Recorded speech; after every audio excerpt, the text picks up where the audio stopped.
Welcome to Fiction Audiobooks. If you enjoy the content, like and subscribing would be greatly appreciated. If you have any recommendations for novels, comment below. Chapter 51. Should I call someone to upgrade the wiring and electrical systems? Ember asked calmly. Ashbourne paused, realizing that, among many other things, he did need a TV. He let out a small sigh before shaking his head. It can wait, at least until I have someone smart become my shadow. He trailed off, already reaching out through his shadows, searching for any scientists or tech-savvy minds who could handle the upgrades. When Ashbourne used shadow extraction on every lifeless body in Gotham, he meant everyone, or at least, anyone whose bones could still be found. Due to the sheer range he had reached, the bodies had to have died within the past 5 years. Still, that was more than enough. As of now, Ashbourne had tens of thousands of shadows under his command, because this was Gotham, after all. Among them were scientists, engineers, and plenty of brilliant minds, all possessing the skills needed to improve his home. And, of course, they were far smarter than they had been in life. Not to mention stronger. The shadows got to work immediately. Using the vast resources stored within Ashbourne's shadow, they began upgrading the mansion. Fortunately, Ashbourne had plenty. His shadows had been stockpiling materials just in case. Among those resources were items belonging to Reed Richards, along with a collection of powerful magical artifacts once held by Dr. Strange, though Ashbourne had no idea. He had never bothered to check what his shadows had actually stored away for him. Regardless, time passed quickly. The shadows moved with relentless efficiency, and since Ashbourne allowed them access to his abilities, their work progressed at an unbelievable pace. By the time they were done, the mansion was no longer just a luxurious estate. It had been transformed into something so technologically advanced, it would put Wakanda to shame. Why do you keep looking at the clock? Ember asked, noticing how Ashbourne kept glancing at it every few minutes. Because noon is when I officially become the new leader of the Justice League, Ashbourne said lightly. Ember nodded lazily, twirling the card he had given her between her fingers. After a moment, she spoke. I've been meaning to tell you something. Her tone was casual, but there was something in the way she said it that made Ashbourne pause, turning to her in confusion. You're not as ugly as you think you are, Ember said calmly. Your self-esteem is way too low, it's blinding you to reality. Ashbourne raised an eyebrow. Yeah, right, he scoffed, rolling his eyes. Then explain why there were no zombie baddies chasing after me. But as the words left his mouth, something clicked. His mind replayed past interactions, piecing things together. The way Wonder Woman had reacted. Considering her character, her interest in him only made sense if he was actually good-looking. Otherwise, it would be completely out of character for her. What? Ember's head snapped to the side, eyes wide with shock. Had she just heard him correctly? I said, Ashbourne repeated, unfazed, if I were actually handsome, then why were zombies more interested in eating me than befriending me? Ember just stared at him. Oh, that reminds me, Ashbourne added casually as if he hadn't just said something ridiculous. I need to head back to Asgard and free those death deities I imprisoned. Zombies were charmed by you, Ember said matter-of-factly. That's why they came after you, even though you didn't give off any scent. Your charm drew them in, making you more valuable than any living flesh out there. Ashbourne stared at her, speechless. But, it kind of made sense. People expressed love in weird ways. Look at Ant-Man, for example, he beat his wife as a sign of love. His mind suddenly shifted gears. So, theoretically, I could form a harem. The idea popped into his head, but after a few moments of deeper thought, all the energy drained from him. Just imagining how exhausting that would be made him want to drop it entirely. What? Ember's sharp glare cut through his thoughts like a blade. Ashbourne awkwardly scratched the back of his head, suddenly realizing he had no good way to explain what he had just said. A harem sounds nice and all, Ember said, turning away, but you'd be wise to know your place. As you stand now, you're already above gods like Odin. Your mindset still needs to catch up to your power. Ashbourne watched her go before shrugging. I don't actually need a harem, he admitted. It's just, every guy's dream, you know. But honestly, I think I speak for most guys when I say, I'd give it all up for Nami. Ember halted mid-step, throwing him a confused glance, and a hint of something else. What's Nami? She asked, her eyes narrowing. Is that the name of a person? Ashbourne shook his head with a straight face. It means dream wife. Ashbourne said, gazing off into the sky with a wistful look. I just hope to find her one day. Ember's eye twitched. She was standing right there. But you wouldn't understand, Ashbourne added lazily, completely oblivious to her reaction. With your emotions suppressed and all, I bet the concept of love is just a distant memory for you, but hey, it's all right. Ember's expression darkened, a dangerous glint in her eyes, like she was seriously considering drowning someone. Anyway, Ashbourne continued, shifting gears. I think you should seal off all emotions and focus on mastering one from the emotional spectrum at a time. Once you can wield it as a weapon with 100% control, move on to the next. What do you think? He turned to look at Ember, who had adopted an eerily calm expression. I'll start with hope. She began, but then frowned. No, hope wouldn't work. She hoped Ashbourne would stop being a dumbass. Fear. She feared this was all their relationship was ever going to be. Every emotion she considered just circled back to him. She knew Ashbourne didn't mean for things to be this way. She saw it. The way he looked at her sometimes, only to quickly pull away out of respect. She knew he had some kind of feelings for her. Yes, she could just come out and tell him she loved him, but she was scared. She had seen what happened between Jean Grey and Scott Summers. The thought of Ashbourne ever daring to cheat on her, it hurt her soul. And the worst part? She couldn't see herself hating him for it. But she respected herself too much to put herself in that position, to let herself degrade to that. She respected herself too much. Chapter 52, Chapter 52. Deep within the Batcave, Batman sat back in his chair, staring at the blank screen in front of him. Many people thought they understood Batman. But in truth, most only knew fragments, versions of him pieced together from comics, cartoons, Lego figures, and movies. The multiverse had countless Batmen, each shaped by different circumstances, but at their core, they were all the same.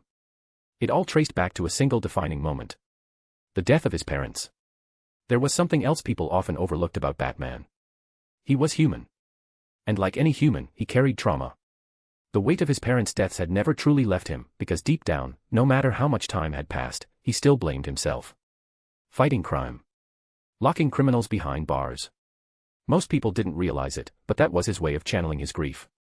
Batman was insane. And yet, people tended to overlook that. He wasn't Bruce Wayne. Bruce Wayne was a mask, a carefully crafted illusion. In truth, Bruce Wayne might as well have died the same night his parents did, leaving behind nothing but a broken, traumatized child filled with rage and grief. Batman understood why Ashbourne wanted to push him toward therapy. But Batman wasn't someone who could ever have a normal mental state. Not like everyone else. The Joker was right. They were alike. No sane man could ever hope to be Batman. Because to be Batman meant you weren't right in the head. The only difference between him and the Joker was the side they fought for. Batman stood with the good guys, while the Joker spent every waking moment trying to push him over the edge. Batman couldn't be allowed to kill. Because if he did, who could stop him? He took a deep breath before rising from his chair. The first step was putting Ashbourne's plan into motion. If he faked his death before the Joker, would the Joker truly disappear? It was something Batman had to do. Because despite everything, he didn't just want to stop the Joker. He wanted to save him. It was weird, wasn't it? Batman wanted to save someone like the Joker. And that was something Ashbourne would never understand about these so-called heroes. He even recalled a scene he had watched in his past life, Batman risking his own life to save the Joker. Ashbourne got the argument behind refusing to kill. He understood the principle of it. But why go that far? Why would Batman do something so foolish? Ashbourne wanted to change that mindset. Sure, they could put their lives on the line for innocent people. That made sense. But why the Joker? Why couldn't they be more like the movie version of Batman, just jump off the train and let the villain die? Oh. Ashbourne knew Batman would try to save the Joker. That was why he had given Batman the perfect way to do it, one that ensured the Joker would never return. And now, with Batman in possession of Iron Man-level armor, everything was in place.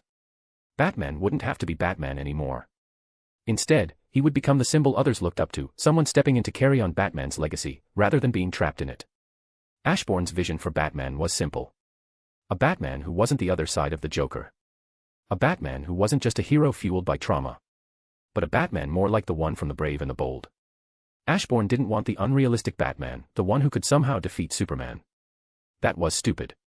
Even with prep time, even if you ignored everything else, Superman was just too fast. If he was actually trying, Batman would never truly stand a chance. Meanwhile, the brave and the bold version of Batman felt far more realistic to Ashbourne. That Batman wasn't some brooding force of endless darkness, he was still human. A man who fought crime but didn't lose himself to it. And right now, the Justice League didn't need more darkness. They had Ashbourne for that. I'm heading to the store to buy a phone. You wanna come? Ashbourne called out to Ember, who was in her room. There was a brief pause before Ember finally emerged, nodding. Might as well. I want to see if there's anything actually worth buying. As they walked, Ember lazily twirled the card between her fingers. So, how likely do you think Batman is to go through with your plan to fake his death? 100%. Ashbourne said without hesitation. Wonder Woman has no problem killing. So even if I don't act, she, or someone else I've given the green light to will. He glanced at Ember. Batman knows how many people want the clown dead. He's just the only one willing to put his life on the line to save him. Hell, I don't even think Superman would go that far. Ashbourne smirked. Batman will do exactly as I said. He'll fake his death. And if the Joker doesn't disappear? That'll be his way of trying to undermine me, to show everyone that I don't know what I'm talking about. But once my plan is proven to work, Ashbourne continued, Batman will have no choice but to fall in line. Bit by bit, I'll make him face his trauma and conquer it. And in the end, I'll create the perfect Batman. Ember hummed, spinning the card between her fingers. I'm a little disappointed. She mused. Ashbourne raised an eyebrow. Oh. Why not just separate Batman and Bruce Wayne, she asked lazily. Make Batman his own entity and have him become your shadow. For a normal human, Batman is far more impressive than that one guy with a shield back home. Ashbourne paused. He hadn't considered that. It'd be interesting to see a fight between Iron Man and Batman, Ember mused. From what I've seen of Batman's past, he'd hack into the suit or implant a virus, he'd win through preparation rather than direct combat. He's already secretly planted a virus in Cyborg, he's dangerous to be around. Ashbourne raised an eyebrow, considering that. That fight would be one hell of a fight to watch. There are infinite evil Batmen out there, he muttered, his tone shifting. Which reminds me of the whole flaw in the Batman Who Laughs storyline. Ember raised an eyebrow as Ashbourne sighed in irritation. If there's a Bruce Wayne out there recreating the experiment that gave Dr. Manhattan his powers, then wouldn't that mean there are infinite versions of people across the multiverse doing the exact same thing? The thought annoyed him. The logic of it all was just messy. If that was so, then shouldn't there be countless versions of the Batman Who Laughs? Superman Who Laughs? Wonder Woman Who Laughs? With infinite possibilities, that would mean everything that could happen is happening, an infinite number of times, across an infinite number of realities. Ashbourne hated that logic. He preferred it when Dr. Manhattan existed outside the multiverse, when he came from somewhere else, making him a singular being. There was supposed to be only one Dr. Manhattan. There should always be just one. But now, the possibility of there being infinite. Fuck. Ashbourne's face paled as the horrifying thought of an infinite number of Dr. Manhattans running loose across the multiverse sank in. But he quickly shook his head. No. That was too ridiculous. Surely something that wild wouldn't actually happen, right? Wait. Ashbourne turned to Ember, his mind shifting gears. If I can gain new power, wouldn't that also mean I could recover my old strength faster? Ember barely spared him a glance. That storm you fought didn't erase your recovery, it just negated it temporarily with its attacks, she said with a shrug. It couldn't completely stop you from regaining your strength. She tilted her head, considering it. I'd say you've got about 1 billion years before you return to peak power. But the stronger you get in the meantime, the faster it'll happen. I'd recommend drawing power from this omniverse source, Ember said lazily. That's what I've been doing. I didn't just recover my strength, I surpassed it. Ashbourne blinked at her. She was telling him this now. Meanwhile, across the multiverse. In one universe, a man who looked exactly like Clark Kent stood atop a slab of kryptonite, preparing to initiate a radioactive particle test. In another, Deathstroke stood in a similar setup, moments away from conducting the exact same experiment. In yet another, Lex Luthor was mere seconds from replicating the experiment that had once transformed Dr. Manhattan. And the list went on. Infinite variations of different people, all unknowingly reaching toward the same impossible power. Elsewhere. A black lantern ring gleamed ominously on the decayed hand of a figure barely clinging to existence. His flesh had rotted away, revealing the remnants of what was once a face. In his grip, a death scythe pulsed with an unnatural energy. But his focus was on the fragment floating before him, an ever-changing weapon, shifting between forms, radiating an aura of pure darkness. Slowly, he reached out. The moment his fingers grasped the broken weapon, an unearthly cry tore from his throat as raw power surged through him. Darkness swarmed around him, crawling over his body like living shadows, forming a thick, unbreakable shell. A cocoon. A pure black egg pulsed where he once stood, radiating with terrifying energy. Inside, he slept, waiting. Waiting to hatch, far stronger than ever before. Chapter 53, Chapter 53. We have the money. Go ahead. Walking through the streets, Ashbourne and Ember moved at a leisurely pace, their eyes scanning the many items on display. Well, Ember was the one actually paying attention. As a phoenix, she had never cared for material things. But now. Now she was human, and suddenly, she understood why her former hosts had enjoyed shopping.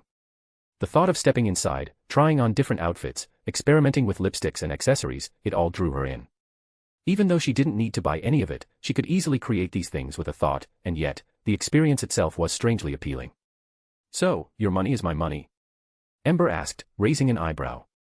Ashbourne, still lazily scanning the area for an Apple store, nodded without much thought. "Yeah." He was about to say something else but paused when he saw Ember walk into a store, her face lit up with an uncharacteristically bright smile. Is shopping really that fun? Ashbourne thought, watching her with a weird expression. But after a second, he just shrugged and kept walking. Besides, there was no issue. Even though they only had one card, Ashbourne had warped reality to make a perfect copy of it. So, Ember could enjoy herself as much as she wanted. No way. Ashbourne was lost. Wandering around like a headless chicken, he tried to make sense of his surroundings when a sudden cry caught his attention.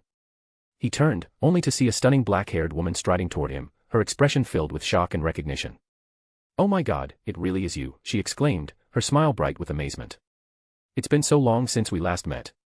What are you doing all the way out here?" What? Ashbourne blinked in confusion. "Sorry, but I think you've got the wrong person. How could anyone in this omniverse know him?" He had just arrived in DC, was this some kind of time travel nonsense? The thought annoyed him. Time travel was always way too complicated to understand or explain. But the woman just smirked. "Yeah, right. Like I'd ever forget you." Then her expression softened. "Wait, don't tell me you forgot me." She placed a hand on her hip. "I'm Tyler. We went to high school together." Ashbourne's eyes widened in pure shock. He had gone to high school with a girl named Tyler in his past life. "No way," he breathed. "How are you here?" "It's a long story," Tyler said with a smile, clearly happy that Ashbourne hadn't forgotten her. "Mainly work, if I'm being honest." "What about you?" Ashbourne hesitated for a moment before offering an awkward smile. "Yeah. I'd have to say the same." If she wasn't going to tell him why she was in this omniverse, then he wasn't about to spill his reason either. "We have to catch up," Tyler said excitedly, pulling out her phone. "What's your number? We should meet up and go over everything we've missed these past few years."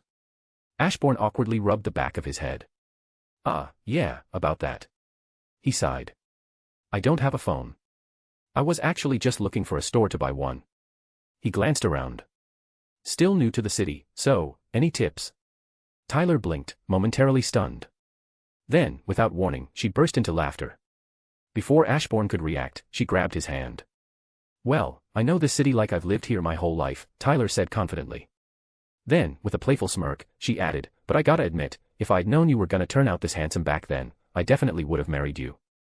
Ashbourne let out an awkward laugh, unsure if she was actually flirting or just joking. Then again, she had just asked him out, right? That's right. He was handsome. So, obviously, she wanted to date him. He flashed a charming smile. "Well, I am single. Want to change that?" Tyler froze for a second, then quickly let go of his hand. "Oh my God, I didn't mean it like that," Tyler said quickly. Ashbourne felt a tiny part of him die inside. If she wasn't flirting, then what the hell was all that? But he recovered fast, forcing out a laugh. "Haha. Obviously. I was just messing with you. No need to take it so seriously." Tyler let out a small sigh of relief before turning to lead the way. Though, she didn't take his hand again. They arrived at the Apple store, where Ashbourne wasted no time placing his order. The latest MacBook, iPhone, and PC, he grabbed everything top of the line. With a single swipe of his card, the transaction was done. In record time, he walked out, bags in hand. "I just need to activate my phone, then I can get your number," Ashbourne said with a smile, already heading toward the T-Mobile store nearby. Once inside, he quickly signed up for the highest-tier plan for his new iPhone. A few minutes later, the phone activated, and he finally got Tyler's number. "Haha, look at that, I'm your first," Tyler teased with a playful laugh, noticing that hers was the first number saved in Ashbourne's phone. Ashbourne chuckled along with her, but deep down, he was taking notes. Just because a girl seemed interested didn't mean she actually was. "I'm already late for work," Tyler said with a smile. "Can't wait for our little date." Ashbourne laughed at her joke and watched as she walked away.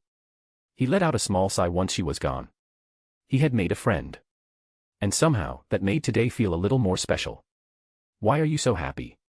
Ember asked, walking beside Ashbourne, several shopping bags hovering behind her. Ashbourne's smile immediately vanished the moment he saw just how much she had bought. I decided that choosing is for children, Ember said casually. Since I'm an adult, I just bought whatever caught my interest. Ashbourne's eye twitched. You're not an adult, Ashbourne said, deadpan. You're the ancestor of the concept of ancestors. You're so old, back in my day, stories happened before the concept of time even existed. A vein popped on Ember's forehead. How old was she? Old enough that even the living tribunal and the primordial void came after her. She had existed before the one above all had even thought of creating existence. But she smirked instead of snapping back. That's funny, she said smoothly. Because I'm not alone, but you only have your shadows, which is pretty much forced enslavement. Ashbourne froze. He hadn't been expecting that. Haha, my dear Ember, Ashbourne said, smirking. You're underestimating me. I just made a friend, and guess what? She's not trying to go on a date with me or anything like that. He proudly held up his phone, Tyler's number displayed on the screen. Ember glanced at it. I doubt that, she said flatly. You were into zombies. With that, she turned and walked off, leaving Ashbourne momentarily stunned. Then his expression darkened. He wasn't into zombies, he just expected his charm to transcend everything and even have zombies simping for him. Why is a flat-chested chicken buying a bra? He snapped, storming after her. I'm shocked you haven't slept with your shadows, Ember bit back. Ashbourne winced. Just what kind of person did she think he was?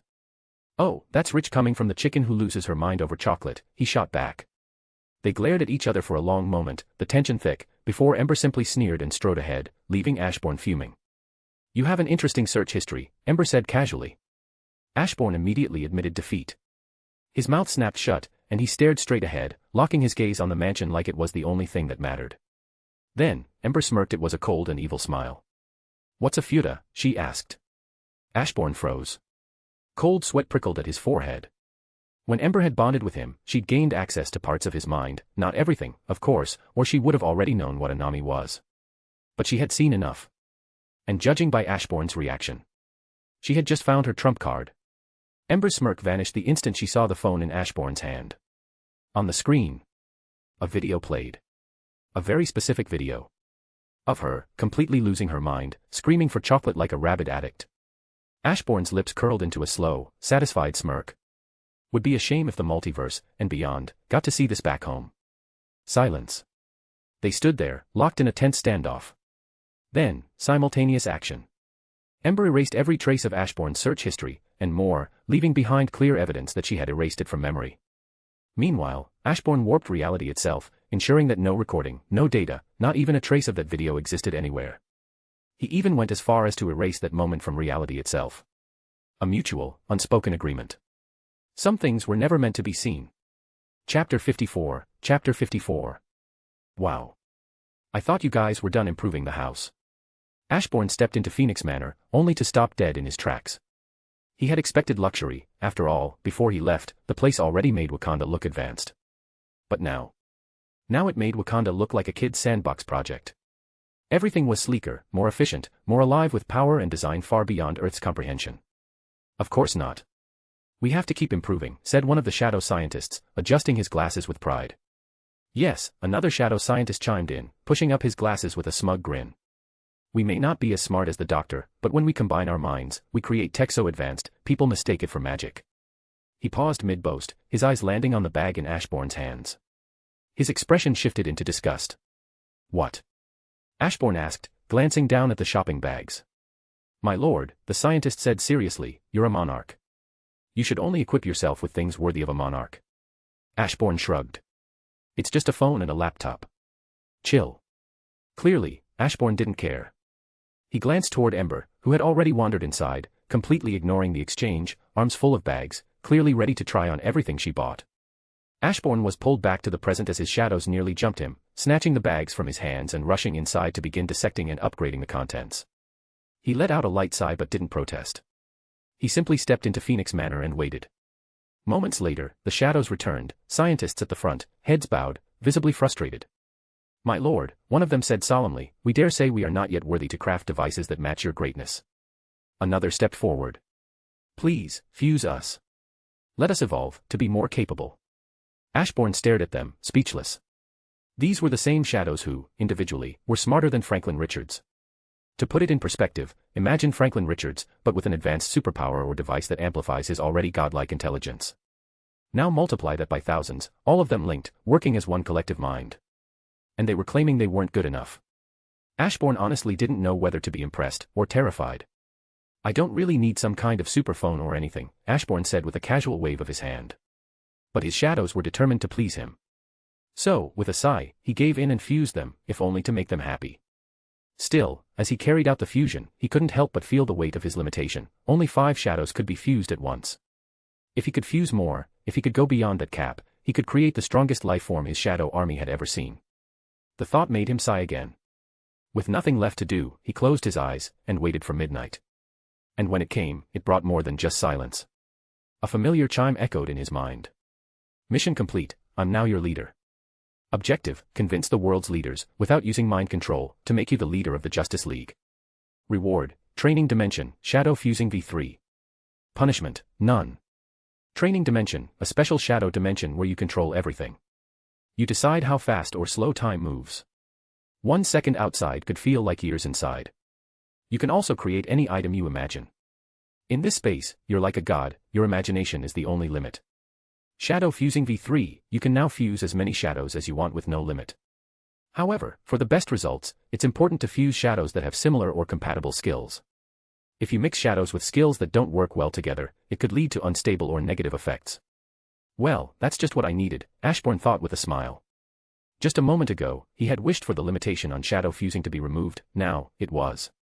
Ashbourne stood up, and with a single thought, he entered the shadow dimension.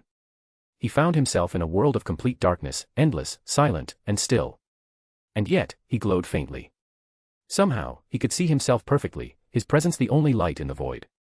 Ashbourne thought of weights, and in an instant, they formed from the surrounding darkness. Their color was different, distinct from the shadows, making them easy to see as if they were bathed in light. He reached for one, picturing it to be as heavy as a star. The result was immediate. His body was spaghettified, stretched, and pulled toward the weight by its overwhelming force. But with a single thought, the weight returned to normal. Using Shadow Monarch force, Ashbourne calmly reformed his body as if nothing had happened. So, there's no real limit to what I can do here. Even if I can't do it with my current strength, Ashbourne said lightly, glancing toward the outside world. He nodded to himself, satisfied. He had already adjusted the time ratio, 1 trillion years inside the dimension now equaled just 1 second outside. In other words, no time had passed in the real world. System, Ashbourne said calmly, can you unlock all of my shadows from Marvel? Just with their strength limited for now. Those shadows had died before he acquired Undying Shadow, but he was still able to keep them in a sealed state thanks to the skill's reach across time. Well, they were not really sealed, more like they were recovering. Still, he missed having his strongest shadows by his side. Host shouldn't be too greedy. The shadow temporarily buffed Undying Shadow, so it could affect your past shadows. The host only needs to wait 5 days for the shadows to revive in a weakened state. From there, you can either give them your MP to speed up recovery or let them recover on their own. The system's voice echoed calmly. Ashbourne sighed, then nodded. I didn't mean to come off as greedy, thanks, he said softly. He rarely asked the system for anything. In truth, he hardly ever complained. He was grateful. By the way, I never really asked you this, Ashbourne said, pulling out his food generation bag. As he spoke, he created food most people could only dream of tasting and casually began to eat. But, are you alive or something? Yes. The system does have consciousness. Ashbourne paused mid-bite, stunned. Now I feel bad, he muttered. I mean, I'm late, but do you want a name? He leaned back, already thinking. And no, the system is okay with just being called System. Ashbourne frowned. Really? Are you sure? No one wants to be called a system. How about voice? He smiled, clearly impressed with himself. You're the voice in my head, it fits. It's subtle hinting at your origin, it's cool, mysterious, it's perfect. The system is extremely happy with the name System. Please don't. Ashbourne sighed. How could it pass up such a good name? What are you eating? Ember suddenly appeared beside Ashbourne, causing him to nearly jump out of his skin. Instinctively, his hand twitched, almost striking out before he caught himself. He had been too caught up talking to the system to sense her approach. After all, creating such a perfect name wasn't easy. Ember gave him a disdainful look, unimpressed by how easily he had flinched. She didn't say anything, but she definitely made a mental note of it. Ashbourne narrowed his eyes at her, already sensing her judgment. It's not chocolate, Ashbourne said dryly. Also, you're a normal human now. When was the last time you ate? Ember snorted lightly, looking away. She hadn't eaten in a while, not since the chocolate incident, anyway. After that, it was hard to even think about food. Still, she had been hungry all day. But her pride wouldn't let her ask for anything. She wasn't here to ask for food, of course. She just happened to be passing by, and asked what he was eating out of boredom. That was all. Well, I'm eating nothing, Ashbourne said calmly, completely ignoring her. Ember frowned, her eyes drifting to the bag. She opened and closed her hands, fighting the urge, but was losing. Just as she was about to reach for it, Ashbourne picked up the bag, pulled out a pizza box, and handed it to her without a word. She stared at it. Is it chocolate pizza? She asked softly. Ashbourne blinked, then looked at her like she'd just committed a war crime. What? Ember asked, genuinely confused by his reaction. You don't put chocolate on pizza, Ashbourne said with a frown. That's worse than putting pineapple on it. Ember frowned right back. Have you ever eaten chocolate pizza? She asked. Ashbourne didn't even hesitate. No. Because it shouldn't exist, which it doesn't. Which, now that he thought about it, was strange. He was in the United States. How had no one turned that into a thing yet?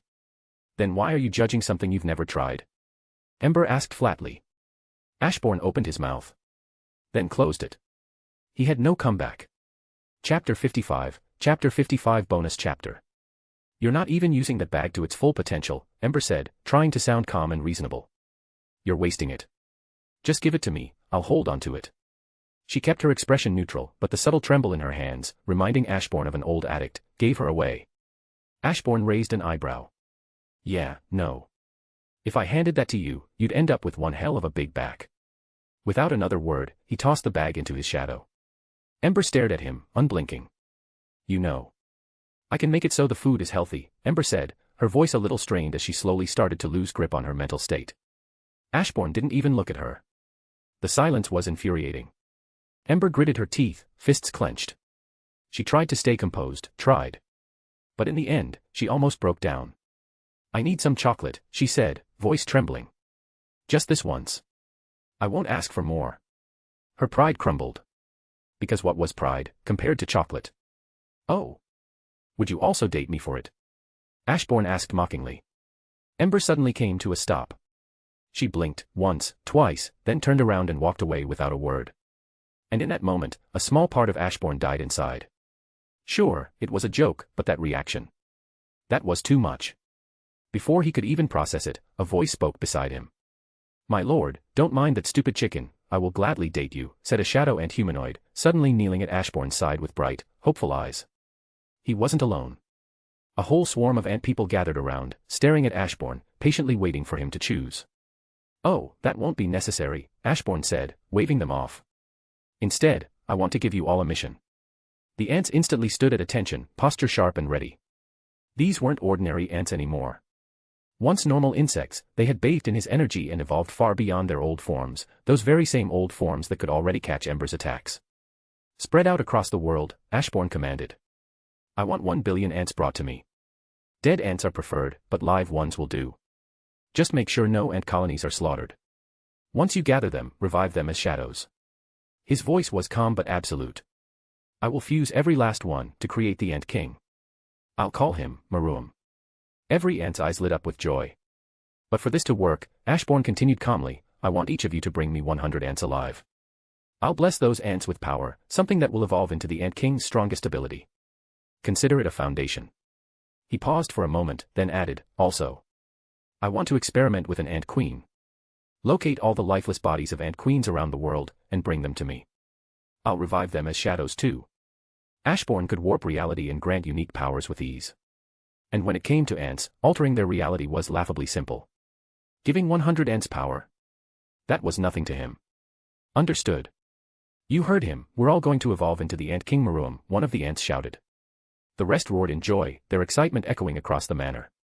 Then, in an instant, they all teleported away, spreading across the planet like a wave.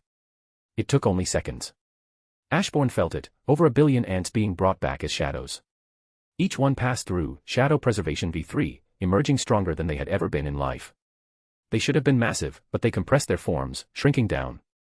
And now, billions of them knelt before Ashbourne, silent and loyal. Ashbourne looked at the 100 living ants that had been brought before him. He raised his hand, palm open, and with a simple gesture, blessed them. He gifted them a power, the ability to gain the abilities of anything they consumed. They didn't need to devour an entire body, just a drop was enough. Even a single drop of Superman's blood would be all they needed to gain his power, although weakened. Ashbourne lowered his hand, his eyes sharp. "Tell me your powers," he said calmly, addressing the shadows of the 100 living ants. At his command, the living ants' shadows came to life, each one rising to stand on one knee, bowing before their sovereign, completely ignoring their living selves. "Anything we eat, we gain the power of what we eat. We don't even need the full body, just enough DNA," the 100 ants said in perfect unison. Ashbourne smirked. He held full mastery over shadows. They were bound to his will, absolute in their loyalty. He didn't need to give orders twice. If he desired something, they would move. He was their sovereign.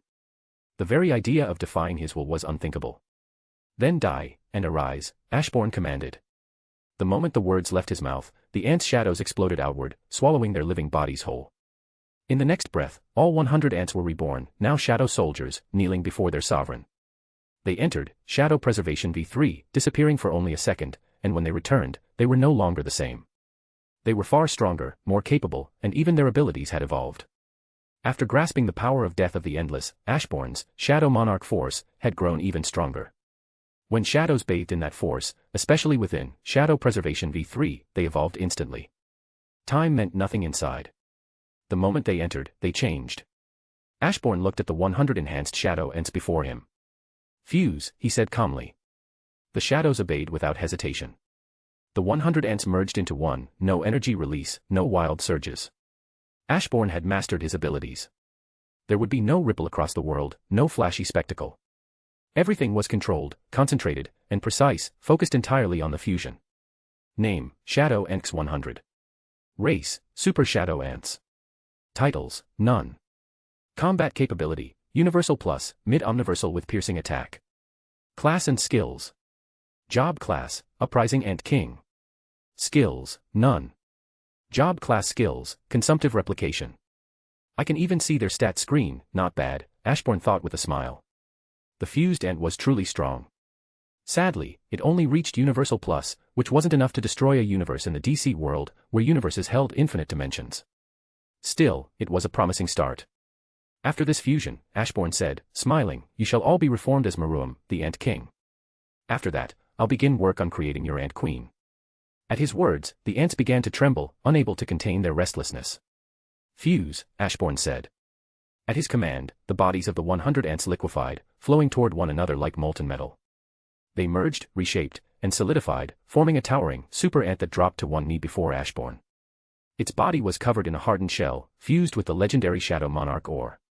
Its eyes glowed a piercing light blue. Razor-sharp wings extended from its back, humming with energy. Its mandibles gleamed, sharp enough to pierce any defense, magical or physical. Even in its weakened state, its combat capability was already at mid-omniversal level, thanks to its piercing specialization. One would be a fool to underestimate the power of Shadow Monarch ore. Thanks to their armor, all of Ashbourne's shadows, even in a weakened state, were practically indestructible. They were like Captain America, except instead of holding a shield, they were wearing it. Except for the ants. They didn't need armor. Their exoskeletons were forged from Shadow Monarch ore itself. And now, standing before Ashbourne. Name, Maruam. Race, Ant King. Titles, Ant King. Combat capability, Multiversal Plus, Mid-Omniversal with Piercing Attack. Class and skills. Job class, Ant King. Skills, none. Job class skills, Devour. Ant King, as the King of Ants, you have the power to command any ant to obey your will. As long as the target is weaker than you, their loyalty is absolute. Devour, you have the power to devour anything and gain the abilities of what you consume. You don't need the full body, just a drop of DNA is enough. Chapter 56, Chapter 56. After creating the Ant King, Ashbourne turned his attention to the Ant Queen. He wanted to see if it was possible to create a shadow that could actually give birth. In solo leveling, that wasn't possible. But Ashbourne was different, he could warp reality. And what was reality warping? It was like taking control of the story itself, writing whatever you wanted into existence. You could turn a table into a tiger, rewrite logic, reshape physics, redefine the rules. It was like holding a pen and scribbling new truths onto reality. Ashbourne's goal was simple: he wanted shadow ants that could birth other shadow ants. Unfortunately, he quickly realized that such a feat was beyond his current power.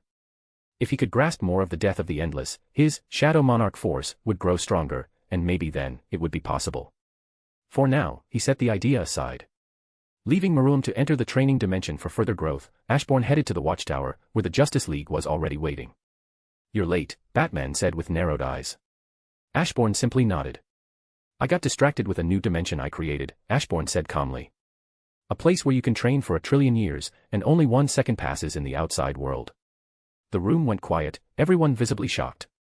But Ashbourne didn't linger on it. "Now," he continued, "let's get to the real reason I called you here." He raised a hand, and with a thought, a board appeared behind him. "I want a clear rundown of the villains you've faced since becoming heroes. This way, I can get a better idea of what's likely to come next. First, I want to speak with the guy who has faced the most dangerous enemy," Ashbourne said, eyes scanning the room. His gaze landed on the speedster. "Flash. Have you faced Reverse Flash?" Flash nodded. "Yeah, but he's gone. I'm faster than him now." He crossed his arms. "After our last battle, there was this explosion of energy, it erased him completely." Ashbourne raised an eyebrow. "Villains are never truly dead," Ashbourne said, voice steady. "So Reverse Flash is still out there. And next time he shows up, he'll probably be faster than you. Reverse Flash exists to make your life a living hell. The best way to deal with him is..." Ashbourne paused for dramatic effect. "Be his friend. Make him your sidekick or something." Everyone stared at him, having trouble comprehending what they just heard. The silence was heavy, but as they comprehended Ashbourne's words, the weird looks were thrown at Ashbourne. "What?" Ashbourne shrugged. "None of you want to kill. I'm giving you a way to make sure a villain stays down. Reverse Flash is like the Joker, except he wants to be meaningful in your life. Even if that means being your worst enemy." Everyone sat in stunned silence. Flash frowned, clearly not thrilled by the idea of getting cozy with the men who'd ruined so much of his life. "Reverse Flash is from the future," Ashbourne continued. "So the version you see. There's always another one coming, one who knows more, one who's seen further ahead. Which means, the bastard can't really die." He shrugged. "I do have ways to make sure he stays gone for good, but that's a line we'll cross when you're ready to cross it." Flash gave a small nod in return. "Oh, when exactly did he die?" Ashbourne asked. "Just 6 months ago," Flash replied. The moment he said it, the information appeared on the board behind Ashbourne. From there, Ashbourne went down the line, gathering information from everyone: Batman, Superman, Wonder Woman, and the rest. The heroes normally fought solo, but sometimes, they had to team up, like with Lex Luthor, when one of them couldn't handle it alone. Other times, they managed to handle threats on their own. "Now that your history's laid out," Ashbourne said calmly, eyes scanning the board, "the worst thing that could happen is if these villains joined forces against you. Lex and the others aren't stupid. They adapt, and they'll keep adapting until they figure out how to beat you." He paused. "Either that happens, or something new shows up. Something powerful enough not just to fight you." His gaze swept over them. "But to kill the hope of this world." The room grew heavy. Everyone frowned, a quiet unease creeping into their expressions. "Let's think about this logically," Ashbourne said, voice steady. "If I were the darkness, I wouldn't just throw the same villains you've already faced at you. No. I'd throw something new, something capable of killing Superman." He turned his eyes to Clark, who was equipped with a deep frown. Superman was a bit arrogant, what could kill him? When the world loses its Superman, hope becomes a lot easier to crush. Ashbourne snapped his fingers. Instantly, screens lit up around the room, displaying scenes from across the multiverse, each one showing the death of Superman in different worlds. "I'll bet this is what's next for this universe," Ashbourne said coldly. Doomsday. A life form born from Krypton, a monster that adapts and becomes immune to whatever kills it. The room fell into silence. Everyone felt, their hearts dropped. How on earth were they going to face a monster like Doomsday? "When it arrives, don't hold back," Ashbourne said firmly. "Superman usually defeats Doomsday, but only at the cost of his own life. This time, when it shows up, I want 3 people on it from the start: Superman, Shazam, and Wonder Woman." His tone sharpened. "And for fucking sake, keep everyone else far away." He looked to Flash and the others. "That's your job. Get people clear.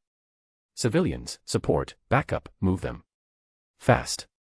Your only priority," he said, eyes returning to the 3 powerhouses, "is winning that fight. Kill Doomsday as quickly as possible, because the longer he's alive, the more he'll evolve, and if he adapts too much, you won't be able to stop him. I know my words are pointless, Ashbourne said lightly. You'll all foolishly choose not to kill, and it'll lead to Superman's death.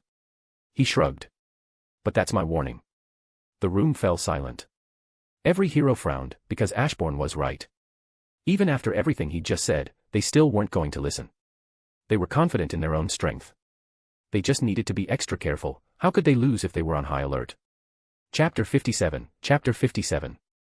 Is Doomsday's weakness kryptonite? Batman asked, eyes narrowed. Yes, Ashbourne replied calmly. He's still weakened by it, just not to the same degree as Superman. And, he can eventually adapt to it, becoming immune. Batman's eyes narrowed further, already formulating contingencies in his mind. Ashbourne glanced around. Keep in mind, Doomsday might not be the next danger. It could be Lex Luthor, or something completely unexpected. Just as he finished speaking, his brow lifted as alarms began to blare through the watchtower. Well, I'll let you guys get to work, Ashbourne said casually, his eyes on the screen. It displayed a clear, side-angle camera view of a group of armored individuals attacking the White House. Without hesitation, Superman and a few others took off. This was the biggest event to hit since Ashbourne's arrival. Ashbourne leaned back, choosing to watch the action unfold. There were 5 men in total, each one geared in advanced armor and wielding what looked like alien weaponry. They were bulletproof, shrugging off standard gunfire with ease, though the White House guards had been issued special weapons that could at least dent their armor. Ashbourne watched as Superman and the others arrived on the scene, quickly engaging the armored attackers. But his interest faded just as fast. His attention shifted to Wonder Woman, who had stayed behind. The moment she noticed Ashbourne looking at her, her body stiffened. So, about that date? Ashbourne asked with a smile. Wonder Woman froze for a long moment, completely silent, before finally shaking her head. Sorry, Wonder Woman said, avoiding eye contact. But I believe coworkers shouldn't engage in that kind of relationship. Ashbourne's eye twitched. Damn Ember.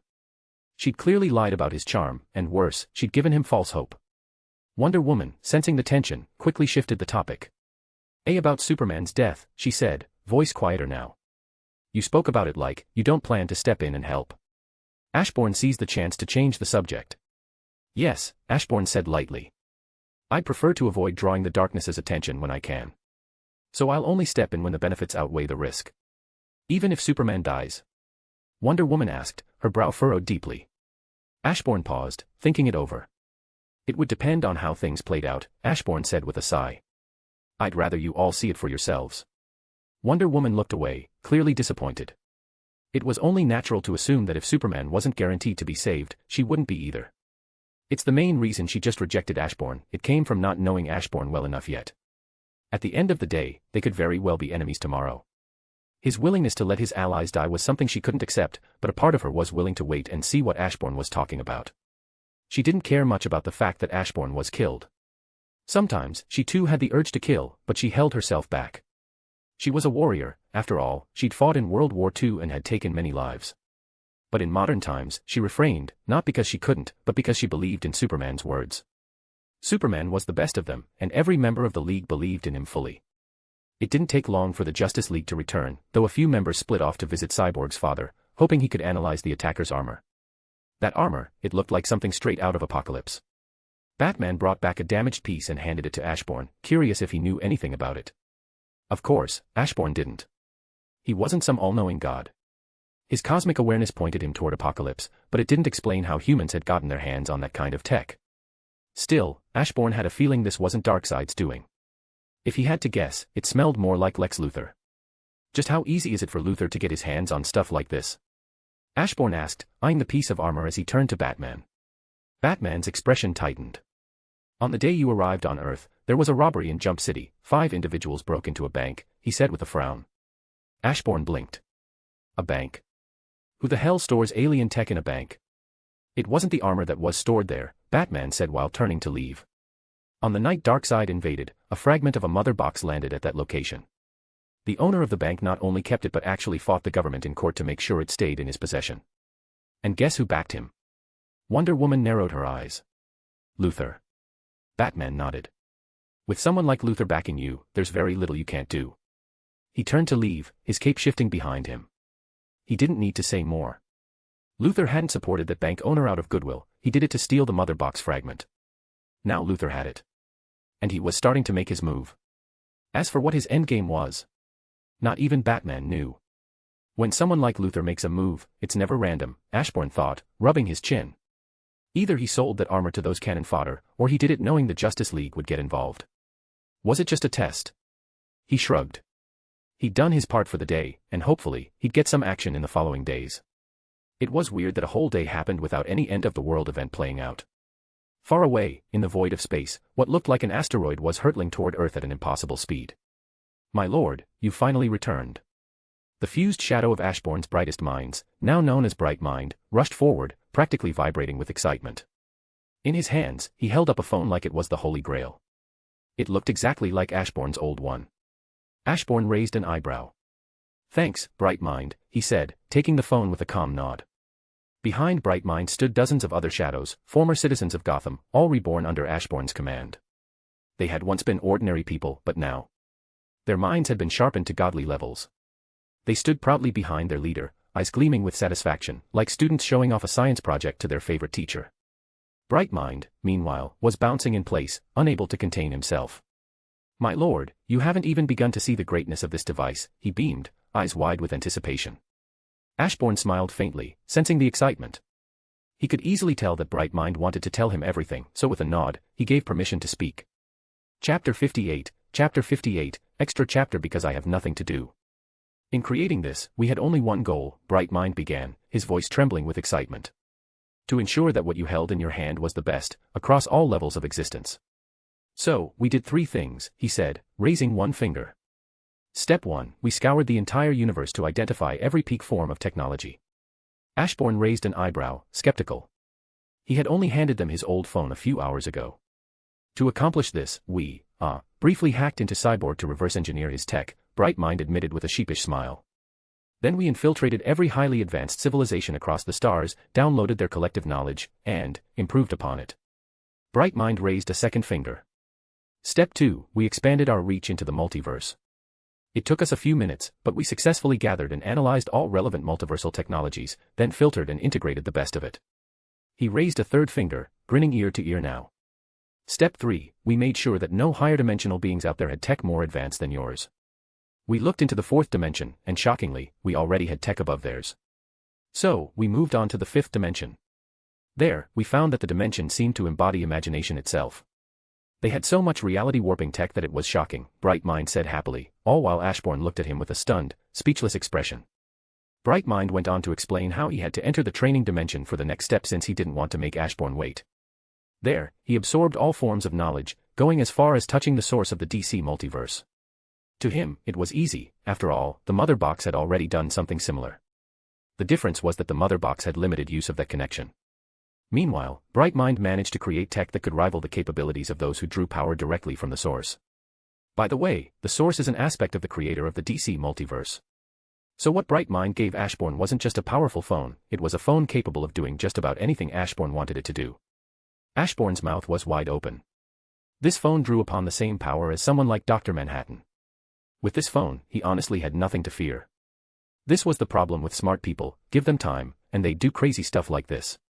Well, that isn't our best work, my lord, Bright Mind said. That phone there is a jack of all trades, master of none. But if we focused solely on creating something purely for attack, we're confident we could make some crazy things. Ashbourne nodded lightly. Go ahead and begin creating such things. I want all of my shadows equipped with them. But also take into account building tech that doesn't rely on the source for power, Ashbourne said calmly. What would happen if we left this omniverse, he added. Bright Mind's eyes widened, he hadn't thought of that. Understood, Bright Mind said before running off to get to work. Ashbourne wanted to tell him he didn't need to start right away, but he quickly sensed the guy's joy at the challenge ahead. Seeing that this was what the shadow enjoyed, Ashbourne allowed him to do his thing while he sat down on a chair. But Ashbourne didn't even get the chance to see what the phone could do, as he noticed a shadow with glasses standing over him. My lord, after seeing Bright Mind work, I came to realize I've been failing in my duty. The Shadow Monarch should wear only the best and most fashionable clothing in existence. How could I allow you to keep wearing the same thing you had on yesterday, the shadow asked, leaving Ashbourne speechless. He couldn't even respond before another shadow appeared, this one dressed like a chef. My lord, allow me to be your chef. With that bag and my skills, I'm sure I could create magical food worthy of your table. My lord, allow me to look after your garden. And so the list went on. All of them, former normal people, stepped forward, wanting to have their own role to play. They wanted to be useful, since they weren't fighters. Sure, they were now countless times stronger than they had been in life, but even so, they knew their strengths. They wanted to serve in the ways they shined best. Ashbourne couldn't bring himself to say no to them, so he allowed them all to do what they wanted. Although, he was most interested in the chef. What could he do that the food generation bag couldn't already do? Sensing Ashbourne's eyes on him, the shadow chef was instantly fired up. He rushed into the kitchen, using the bag to create the highest quality ingredients he could think of. Then, tapping into every power available to him, the shadow chef began to cook. Forgot that shadows pretty much have infinite energy, so they could just pour a ton of it into the bag to create whatever. So the bag seems to be most useful in their hands, Ashbourne thought, turning his attention back to the phone. What can you do? Ashbourne asked lazily, scrolling through the apps, only to find seemingly nothing worthwhile on the surface. Greetings, Lord Ashbourne. I am Model 1, a prototype for the Shadow Monarch phone that will soon be created for you. Might I know how I can assist you this fine night? Upon hearing Ashbourne's question, the phone suddenly spoke. Well, if you can, mind searching for my armor across the Omniverse? I tried to call it, but it seems too damaged to hear my calls, Ashbourne said lightly. Of course. I've scanned every form of tech across the multiverse, from Earth to the infinite dimensions. I did find traces of your Monarch aura in a few places, but it seems something is actively hiding it. I also scanned the higher dimensions. It was far more difficult, but I did manage to locate small fragments of your armor aura scattered there. Ashbourne was about to respond but paused when the TV in front of him flickered. An image appeared. It showed the Black Lantern, reaching out toward a broken fragment of the ever-changing weapon. This is the only piece of your gear that could be found. But the one who has it, Necron, has disappeared. Some unknown power has taken him away. Ashbourne's expression darkened at the sight. Necron was the last person he wanted touching his power. Darkseid could. Trigon could. Even the Empty Hand could. But Necron. A necromancer empowered by the Shadow Monarch's energy. And let's not forget the primordial storm sealed within that fragment of armor. That was going to be a pain to deal with. Fuck. Ashbourne cursed. He didn't have time for this. He needed to be far more overpowered, strong enough to one-shot these troublesome threats the moment they appeared. The best way to do that? Simple, recover his strength and grow even stronger. Are you able to recreate a lantern ring? Ashbourne asked. With that, the phone floated out of his hand, hovering over a nearby table. Its camera flickered on, projecting the image of a green lantern ring hovering above the surface. At first, it looked like nothing more than an illusion, until the phone moved aside. And the lantern ring remained, now physically sitting on the table. Create a second one for the pervert secretly watching me, Ashbourne said casually. Ember, who had been quietly watching everything from the stairs, let out a sharp snort and glared at him, clearly not appreciating being called a pervert. Chapter 59, still got nothing to do. So, with this, I can use my emotions as a weapon. Want to fight, Ashbourne? Ember asked, picking up the ring. She looked at him with clear expectation. Ashbourne, however, simply ignored her, picking up the second lantern ring for himself. My dimension's over there, he said casually. Once you master all the lantern rings, they'll fuse into the white lantern ring. Then he glanced at her, his expression turning sharp. By the way, how weak are you that Death of the Endless could enter Marvel and return, yet you find yourself stuck here?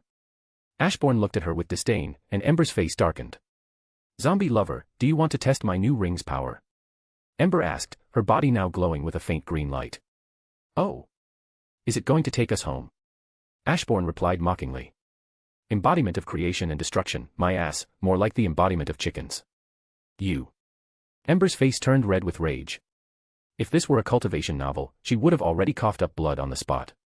But after a moment, she forced herself to calm down. This wasn't the same Ember who had snapped and attacked Ashbourne before. She had far better control over her emotions now. I'm just a fragment of my true form, she said evenly. My authority is tied to my world, while Death of the Endless isn't limited to just one. I have my reasons. Then she gave him a curious look. So tell me, what do you find so attractive about zombies? Ashbourne gritted his teeth lightly. Haha, you two lovebirds. A laugh echoed from the doorway, causing both of them to instantly look over. Standing there was a goth girl, and the moment Ashbourne saw her, he went on full guard. After all, this was Death of the Endless. Can I come in? She asked with a gentle smile. Ashbourne hesitated for only a moment before giving a small nod. Well, I just came by to welcome you to our world, she said lightly. It's not every day someone as powerful as you step in from next door. It's usually the weaker ones. Her gaze shifted toward Ember, who was already glaring at her. But she just answered Ember with a gentle friendly smile. Oh good, I thought you came to kill me or something, Ashbourne said with a smile. So, want to take me home? Of course, he'd leave DC. He didn't want to stick around babysitting heroes. What about your gear? Death asked, causing Ashbourne to pause. I'm guessing you're not going to get it from me? Ashbourne asked with a depressed look. To that, Death nodded with a playful smile. I wouldn't mind helping you out, she said with a laugh, but I was told to stay out of the way. It's not every day I get orders I actually have to follow. She genuinely found it funny. Normally, she was free to do whatever she pleased, strong enough, old enough, with little to no one above her. Except when it came to helping Ashbourne. I'm guessing you're talking about the presents? Ashbourne asked. She nodded. Just what is his connection with the one above all? Why would he allow Ashbourne to come here and cause trouble for his world? Ember asked with a frown, earning a glare from Ashbourne. She made it sound like he chose to come here. Oh, that's simple, Death said lightly. They're the same being. Both are fragments of his omnipotence. Ember froze, shocked, unable to fully process the weight of that truth. Ashbourne, on the other hand, just stood there, clueless to how massive this revelation truly was. But to Ember, this changed everything. The true might of the one above all was far greater than she had ever imagined. I think we should talk more about this over a meal, free tomorrow? Ashbourne asked. Ember's hand shot forward to slap him, but Ashbourne easily dodged it. Sure, Death chimed in casually smile, would you like the meal to happen before or after your date with Tyler? Ember immediately turned to Ashbourne with a disgusted look. It's not like that. Tyler and I are simply friends. Don't worry, I asked her out and got rejected. She's not after my body, as you can see, I can make friends, Ashbourne said, throwing a sneer at Ember. All I heard is that you got friend-zoned, Ember shot back with a mocking smirk. First the zombies, then the shadows, and now this. Oh, let's not forget how you got rejected by Wonder Woman. Ashbourne opened his mouth to reply, then closed it. What could he say here? It's like watching two couples fighting, Death said with a light laugh, causing both Ember and Ashbourne to throw a glare her way. Who would want to date this zombie-loving creep? Ember snorted. Oh, shut up. Who would want to date you? Ashbourne shot back with a cold snort of his own. The two locked eyes, Death glares meeting in the middle. While Death fanned herself, amused at how much attraction the two were giving off. Well, I should get out of you two's hair. Remember to use protection, Death said with a teasing smile before disappearing, just as Ember's fist swung through the space where she had been. Protection. I bet that thing is so small it makes worms look huge, Ember snapped angrily, making Ashbourne raise an eyebrow. First of all, aren't worms your favorite snack? And second. Ashbourne's pants dropped to the ground. Ember immediately had to shield her eyes as a blinding light exploded out toward her. She squinted through it, trying to see what on earth was giving off such a glow, and when she did, she was shocked. Impossible, how could it be so big? Ember asked, horrified by the sight before her. Ashbourne laughed pridefully, a real man wasn't afraid to pull down his pants and prove a woman wrong. Now, small would be the last word Ember would ever associate with him. Ashbourne pulled his pants back up and casually made his way upstairs, leaving Ember frozen in place, speechless. The image of that dragon was now burned into her mind. Only then did she realize the true extent of Ashbourne's charm stat, even his dragon was affected. Oh wait, I wanted to watch TV. Ashbourne suddenly returned, sitting down in front of the screen while speaking into his phone. Hey, Siri, find me a multiverse that has One Piece. It's an anime about finding a treasure called the One Piece. I have found an infinite number of multiverses with an anime of similar name and plot. Please select from the list below. An anime about a man named Blackbeard, also known as Marshall D. Teach. It follows his ruthless journey to find the One Piece. A true pirate, he's willing to do anything to turn his dreams into reality. An anime centered on Sakazuki. After losing his wife, he is saved by Shanks and inherits the dream of becoming Pirate King. He sets sail to find the One Piece, fighting the evil world government and one of its elites, Monkey D. Luffy. This one may be of interest. The anime follows Monkey D. Luffy, a cheerful young man with a straw hat who sets off to explore the sea in search of the One Piece and to become Pirate King. Along the way, he laughs, cries, and grows, always with his crew by his side. 4. The list continued endlessly. And honestly, Ashbourne wanted to watch all of them. Since the multiverse was endless, there should be a POV version from every major One Piece character across the multiverse. The third one. Do you want to watch it? Ashbourne asked Ember.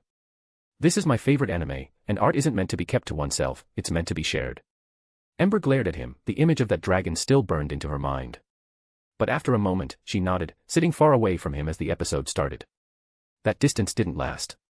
As soon as the shadow chef finished preparing a meal truly worthy of the gods, Ember found herself slowly drifting closer. And the meal. It was divine. The smell alone was something no mortal sense could withstand. Ember's mind nearly snapped trying to process it.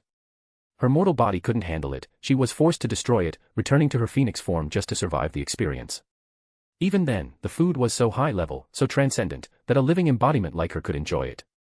Ashbourne called it conceptual food, since the phoenix force was a living concept. She moved to try the food, only for the shadow chef to slap her hand away. He threw a death glare, filled with fury that someone would dare attempt to eat before his lord.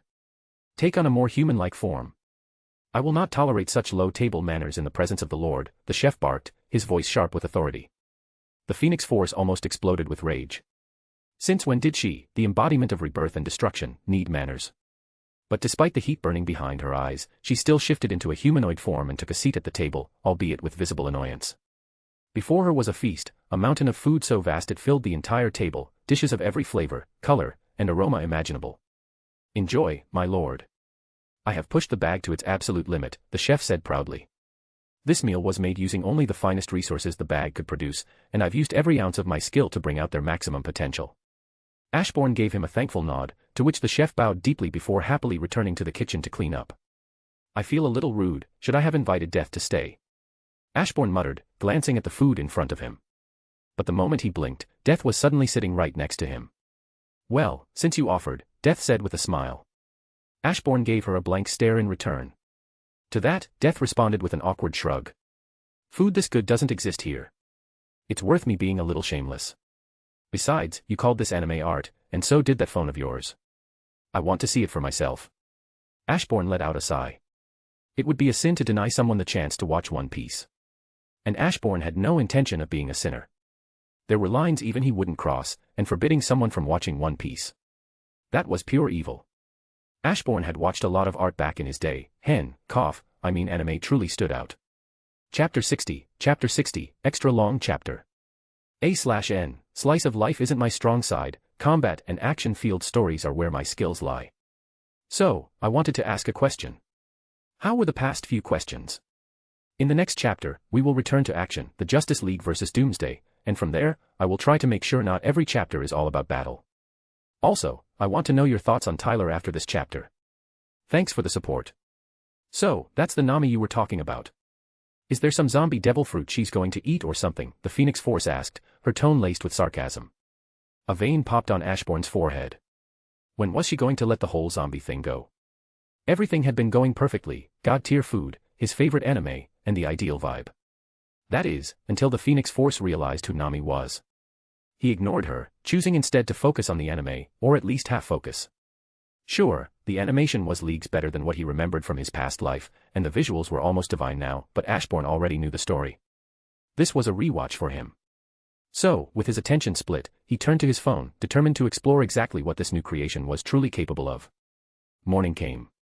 As Ashbourne started to get up to dress for the day, he heard a faint sniff, followed by a subtle wave of killing intent.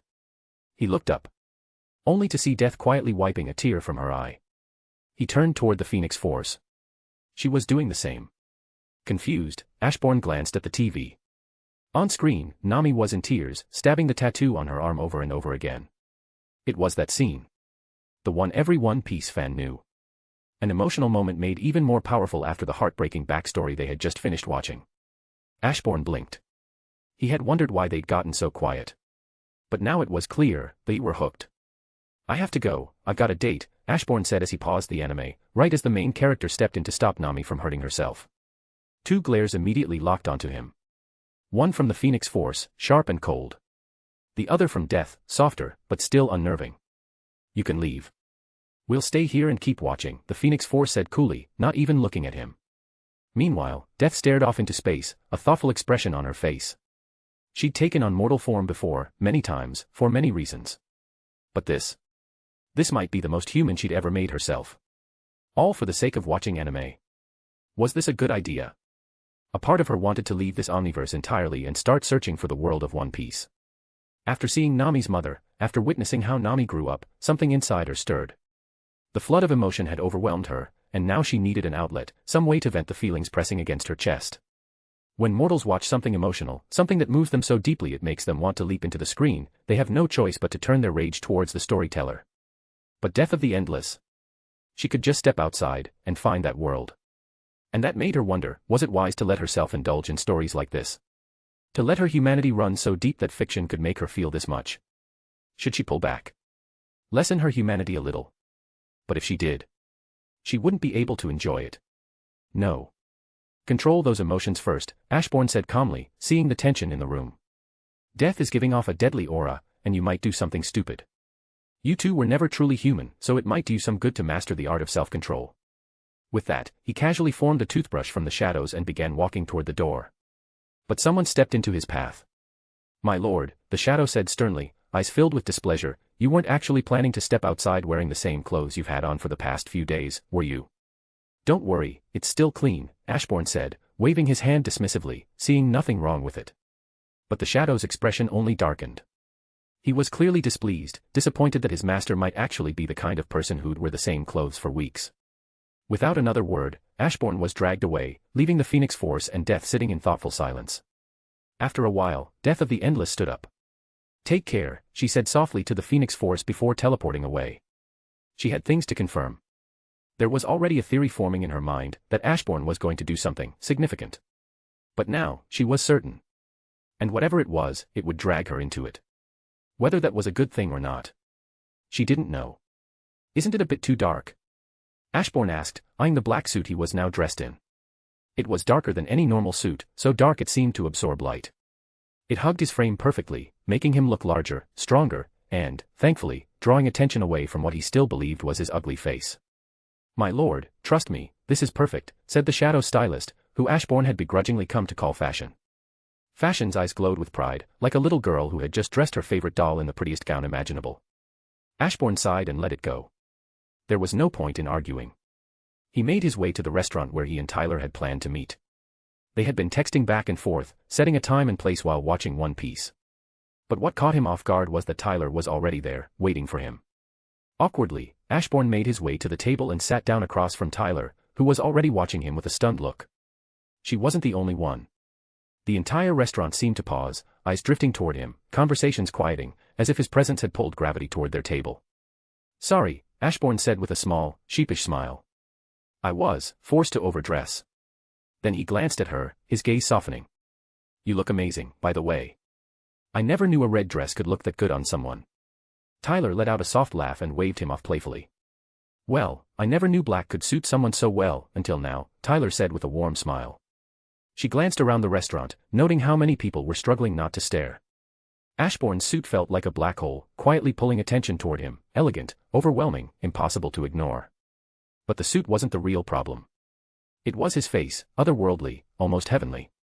Still, she looked back at him, her tone shifting. Anyway, I wanted to talk to you about high school. Her voice softened. I don't really remember much. A few years ago, I just found myself here. My memory was all fuzzy. I was hoping you could tell me if I had a family or something. Ashbourne froze, eyes widening slightly in shock. I know I could probably ask one of those superheroes for help, Tyler said, her voice light but tinged with unease. I mean, this isn't my world, so I'm sure I could get their attention, but I don't want some green alien digging around in my head, you know. She gave a small, sad smile. It just feels like fate that we ran into each other. I mean, what are the chances? Ashbourne blinked, unsure what to say at first. Oh, well, we weren't really close back then, he admitted. But you were the quiet nerd. He continued, sharing everything he could remember, small details, fragments of the past. And Tyler listened carefully, her expression intent as she soaked up every word. Like someone trying to rebuild a life from scattered pieces. But the quiet moment didn't last. Tyler's eyes flicked instinctively toward the window, and widened in horror. A gun, aimed straight at the restaurant. She moved without thinking. In one fluid motion, she knocked over the food, tackled Ashbourne to the ground, and covered him with her body, just as bullets shattered the glass and tore through the air. Ashbourne was caught completely off guard. How could he not be, with Tyler's chest pressed against his face? But the surreal moment shattered when he heard a sharp, pained moan, and felt something warm and wet drip onto his shoulder. He looked up. Tyler was smiling down at him, trying to act like nothing was wrong. But her face was pale, and her shoulder, bleeding. "Are you all right?" she asked softly, the pain clear in her voice despite the brave smile. "You're injured," Ashbourne said sharply. He quickly flipped them over and gently laid her down on the ground. With a simple thought, a dark glow pulsed from his hand, and Tyler's eyes widened in disbelief as the pain vanished. Her wound closed instantly, leaving not even a scar behind. Ashbourne stood slowly, his expression cold as ice. He looked toward the men approaching the entrance, gun still in hand, intent clear. "Die," Ashbourne said flatly. The would-be attacker froze, just for a second, before he and the others collapsed, lifeless, like puppets with their strings cut.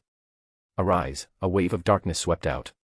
From it, 5 shadows rose, kneeling before Ashbourne in perfect silence. "What were you after?" Ashbourne asked coldly, his voice like steel. One of the shadows, the former leader, stepped forward and bowed slightly. "We were hired to attack you, force you to use your powers, then retreat," he said, tone respectful, eyes cast downward. Ashbourne's gaze narrowed. "Who hired you?" "That, we do not know. They ensured we had no way of tracing them. We even had to conduct the background check on you ourselves just to track your location." The shadow sighed in shame. Ashbourne's frown deepened. He turned slowly, looking toward Tyler, and paused. Her eyes were wide, filled with fear. But not of the attackers. Of him. Ashbourne started to step forward but hesitated, the fear in Tyler's eyes freezing him in place. He remembered Ember's words, the reminder that he was no longer mortal, that he stood on a different plane now. They were from 2 different worlds entirely, and no amount of kindness could bridge that gap. Still, it stung more than he expected. He had genuinely thought they could at least be friends. Just as he turned to walk away, Tyler's voice broke through the silence. "Wait," she called, running up to him and quickly slipping a folded piece of paper into his hand. Ashbourne looked at it, then at her, confusion etched into his features as he slowly unfolded it. 3 addresses were written across the page in careful handwriting. He glanced back up at her, eyebrows slightly raised. "The first one is my address, but you can't stay there, seeing as people know we know each other. Those other 2 addresses are abandoned places where you can hide out.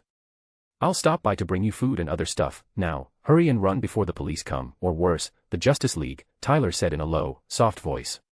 This caused Ashbourne to look at her with a weird expression.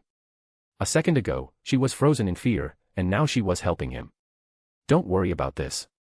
I won't get in trouble," Ashbourne said with a smile. His smile widened at the confused look in Tyler's eyes, but he didn't explain. He simply snapped his fingers, restoring the restaurant to its original state while healing everyone who had been injured. Under Tyler's uneasy gaze, Ashbourne grabbed her hand and pulled her along to find something else to do. When the police arrived, he simply showed them his license to kill, and after giving them a rundown of what had happened, they had no choice but to let him go. With that settled, Ashbourne returned to his date, though it wasn't really a date, since they were just friends. Still, now that Tyler knew about his powers, Ashbourne figured there was no reason to limit themselves, they could go anywhere on Earth. Chapter 61, Death of Superman. A/N, back to the action, and no, I don't plan for MC to stay in Marvel for too long. As for your questions, about his gear and the training dimensions, they would be explained soon. Boom. What seemed to be an asteroid slammed through a space shuttle, instantly killing the astronauts on board. Hal and John, the 2 Green Lanterns, reacted quickly, trying to stop the asteroid with barriers and attacks. But it was moving too fast. Their attacks shattered against it. The asteroid tore through them and continued, slamming into the watchtower, punching straight through it. Alarms blared as the massive structure lost integrity and began plummeting toward Earth. Unlike the asteroid, which had crashed into the ocean, the watchtower was heading straight for land. Superman, Wonder Woman, Martian Manhunter, and everyone else capable of flying in outer space gave it everything they had to stop the watchtower from crashing. Meanwhile, heroes like the Flash, Aquaman, and a few others rushed to investigate the impact site in the ocean. But when they arrived, they were met with a bloodbath. Sea creatures were torn to pieces. And scattered among them were the bodies of Atlanteans, ripped apart, their eyes frozen in expressions of pure horror. They managed to follow the traces of whatever had landed on Earth toward land. Along the way, they saw the aftermath. Every living thing that had come within its sight had been killed. Birds lay broken in the trees, deer were torn apart mid-run. If it lived and dared to catch its attention, it was wiped out without a second thought. It was heading toward a nearby town. They moved quickly. Flash arrived first, racing ahead of the others, and what he saw stopped him in his tracks.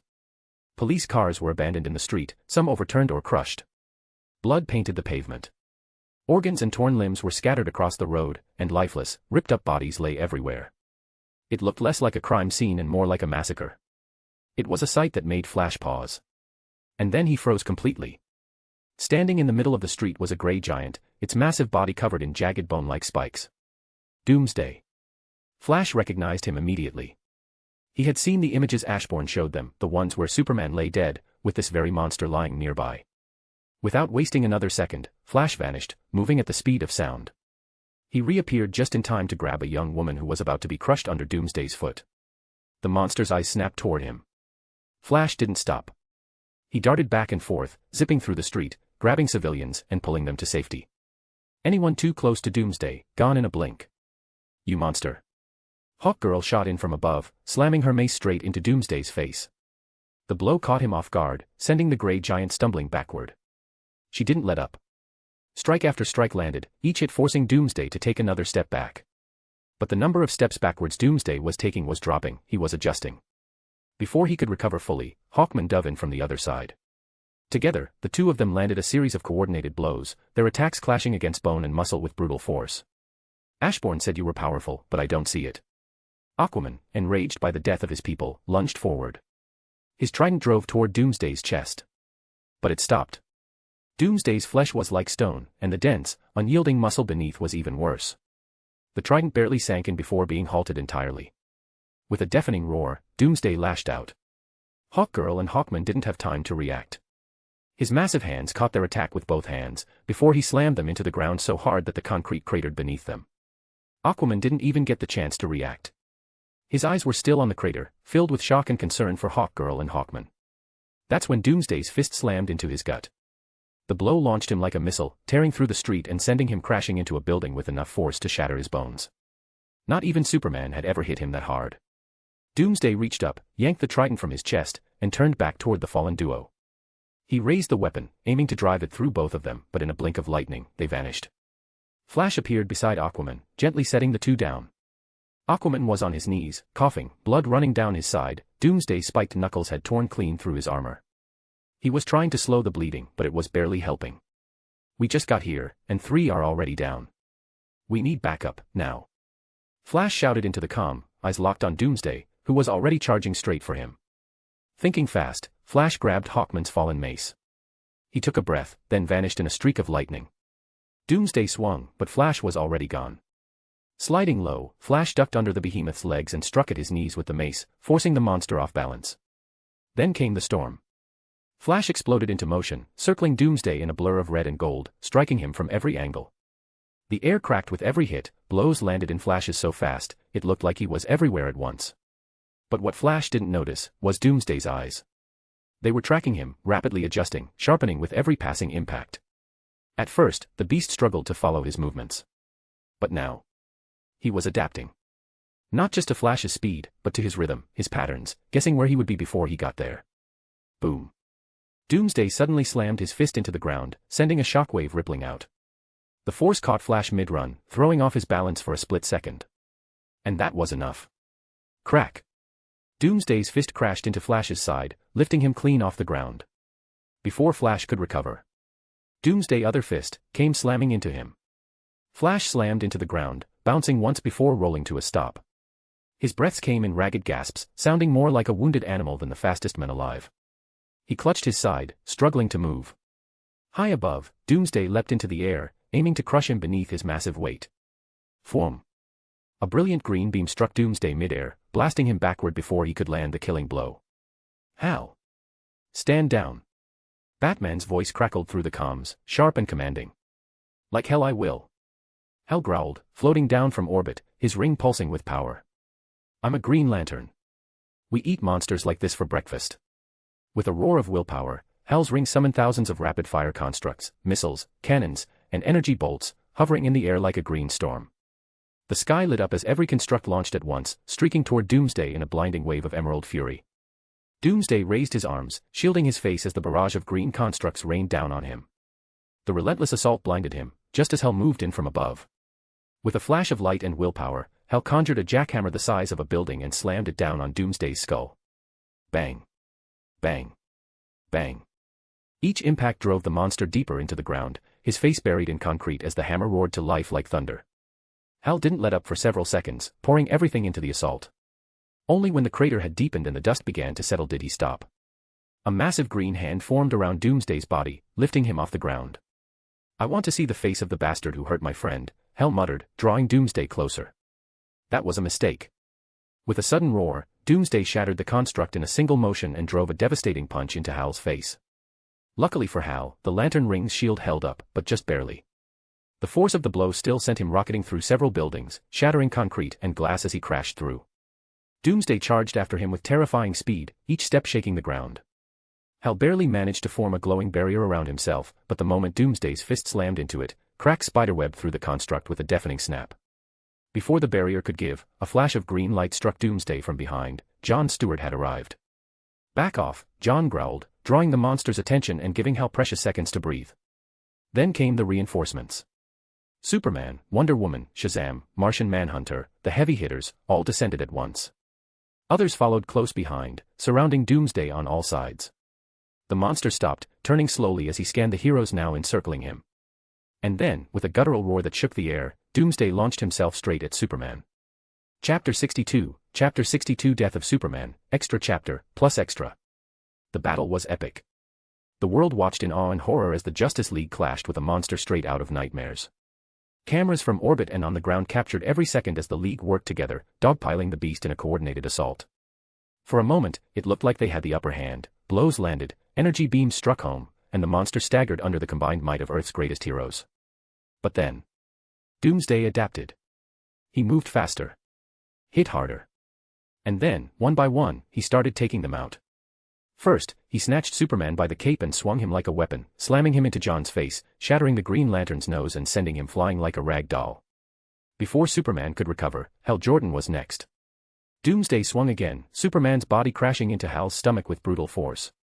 Hal's ring glowed brightly for a second, then flickered as he dropped to the ground, vomiting everything he had. And it didn't stop there. Shazam flew in with a punch, aiming straight for Doomsday's head, but at the last second, Doomsday twisted, yanking Superman into the line of fire, and pushed Superman forward at full force. The punch landed squarely on Superman's face. The collision sent out a deafening shockwave, shattering every window in a 5-block radius as the fight spilled into the heart of the city. Cars flipped, alarms wailed, and glass rained down like deadly confetti. Superman's face was a mess, bloodied, nose shattered, eyes dazed, nearly unconscious from the brutal blow. Shazam stumbled back, gripping his hand in pain, his fist broken from striking the Men of Steel. Superman had just become the perfect human shield. Suddenly, a golden lasso snapped around Doomsday's neck, tight, unyielding. With a powerful heave, Wonder Woman yanked him off his feet, spinning him in a wide arc through the air like a rag doll. Superman was released, his cape tearing free from Doomsday's grip as he tumbled to the side. "Hurry!" Wonder Woman shouted over the roar of wind and chaos, her voice sharp and commanding, aimed at Martian Manhunter. This wasn't a normal fight. Doomsday was stronger than anyone expected, stronger than Superman. Yes, Ashbourne had shown them the images of Superman's deaths across the multiverse, but they were sure teamwork could have helped them. After all, those images only had Superman facing Doomsday alone. How could they lose with the full might of the Justice League? Shazam soared into the sky, joining Martian Manhunter as the two of them rocketed downward, fists drawn back and glowing with raw power. At that same moment, Wonder Woman released her grip, launching Doomsday upward with all her strength, a perfect collision course. Boom. The impact shook the earth. The collision of fists and monster unleashed a shockwave so intense it shattered windows, toppled buildings, and sent nearby helicopters spiraling out of control. Doomsday was launched downward like a meteor, slamming into the ground with such force that a massive crater formed, an explosion of dirt and debris rising like a mushroom cloud. Everyone took the moment to catch their breath, certain that Doomsday had to be dead after a hit like that, right? But to their horror, from within the rising dust cloud, two beams of heat vision tore forward, blasting into Martian Manhunter's chest and sending him flying back, crying out in pain and fear. The searing heat was one thing, but it reminded him too much of fire. The others were stunned, caught completely off guard by the sudden counterattack. Then, Doomsday emerged. Only now he was bigger. Stronger. The spikes across his body had grown, sharper and more dangerous than before. "Come at me, monster!" Wonder Woman roared, unsheathing her sword. With her shield in hand, she launched forward at high speed. Doomsday let out a beastly roar and swung a massive fist toward her, but she was flexible, more skilled. She twisted mid-charge, using his own arm as leverage, planting a foot against it to launch herself over his head. She landed smoothly behind him and immediately struck, kicking his leg to knock him off balance. Doomsday, however, caught himself with both hands and countered fast, his leg whipped around like a hammer, aiming straight for her. Wonder Woman raised her shield just in time. The impact rattled her bones and sent her skidding backward, but she held firm. With a quick flip, she landed on her feet, eyes locked on the monster as she dashed back in. Doomsday charged to meet her. Wonder Woman showcased her skill, striking with precision and grace. Though her attacks couldn't harm Doomsday, she was fast, landing hits, dodging blows, and even managing to knock the monster to the ground a few times. But it was all for nothing in the end. One solid hit sent her flying, crashing into the pavement, struggling to breathe, yet she still rose. Bruised, bloodied, and barely standing, she kept fighting, holding Doomsday off just long enough for the others to recover and rejoin her. But even together, they couldn't stop him. One by one, they were all taken down, left broken and gasping for air. Only Superman remained. Having recovered from his injuries, he arrived in a blur of speed and fury. His eyes glowed red before unleashing a searing beam of heat, slamming into Doomsday's side and sending the beast flying, just in time to save Shazam, who was seconds away from death.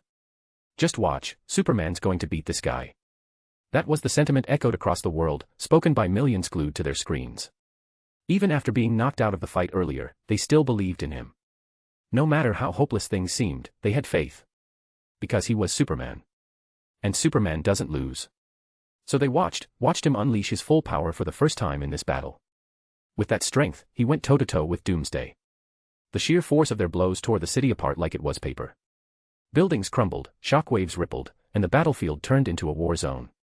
Superman fought with everything he had, but he was still Superman. Even as he matched Doomsday's blows, he turned his attention to the people, diverting from the fight to save innocents caught in the chaos. And that heroism gave Doomsday the opening he needed. A devastating blow landed. Then another.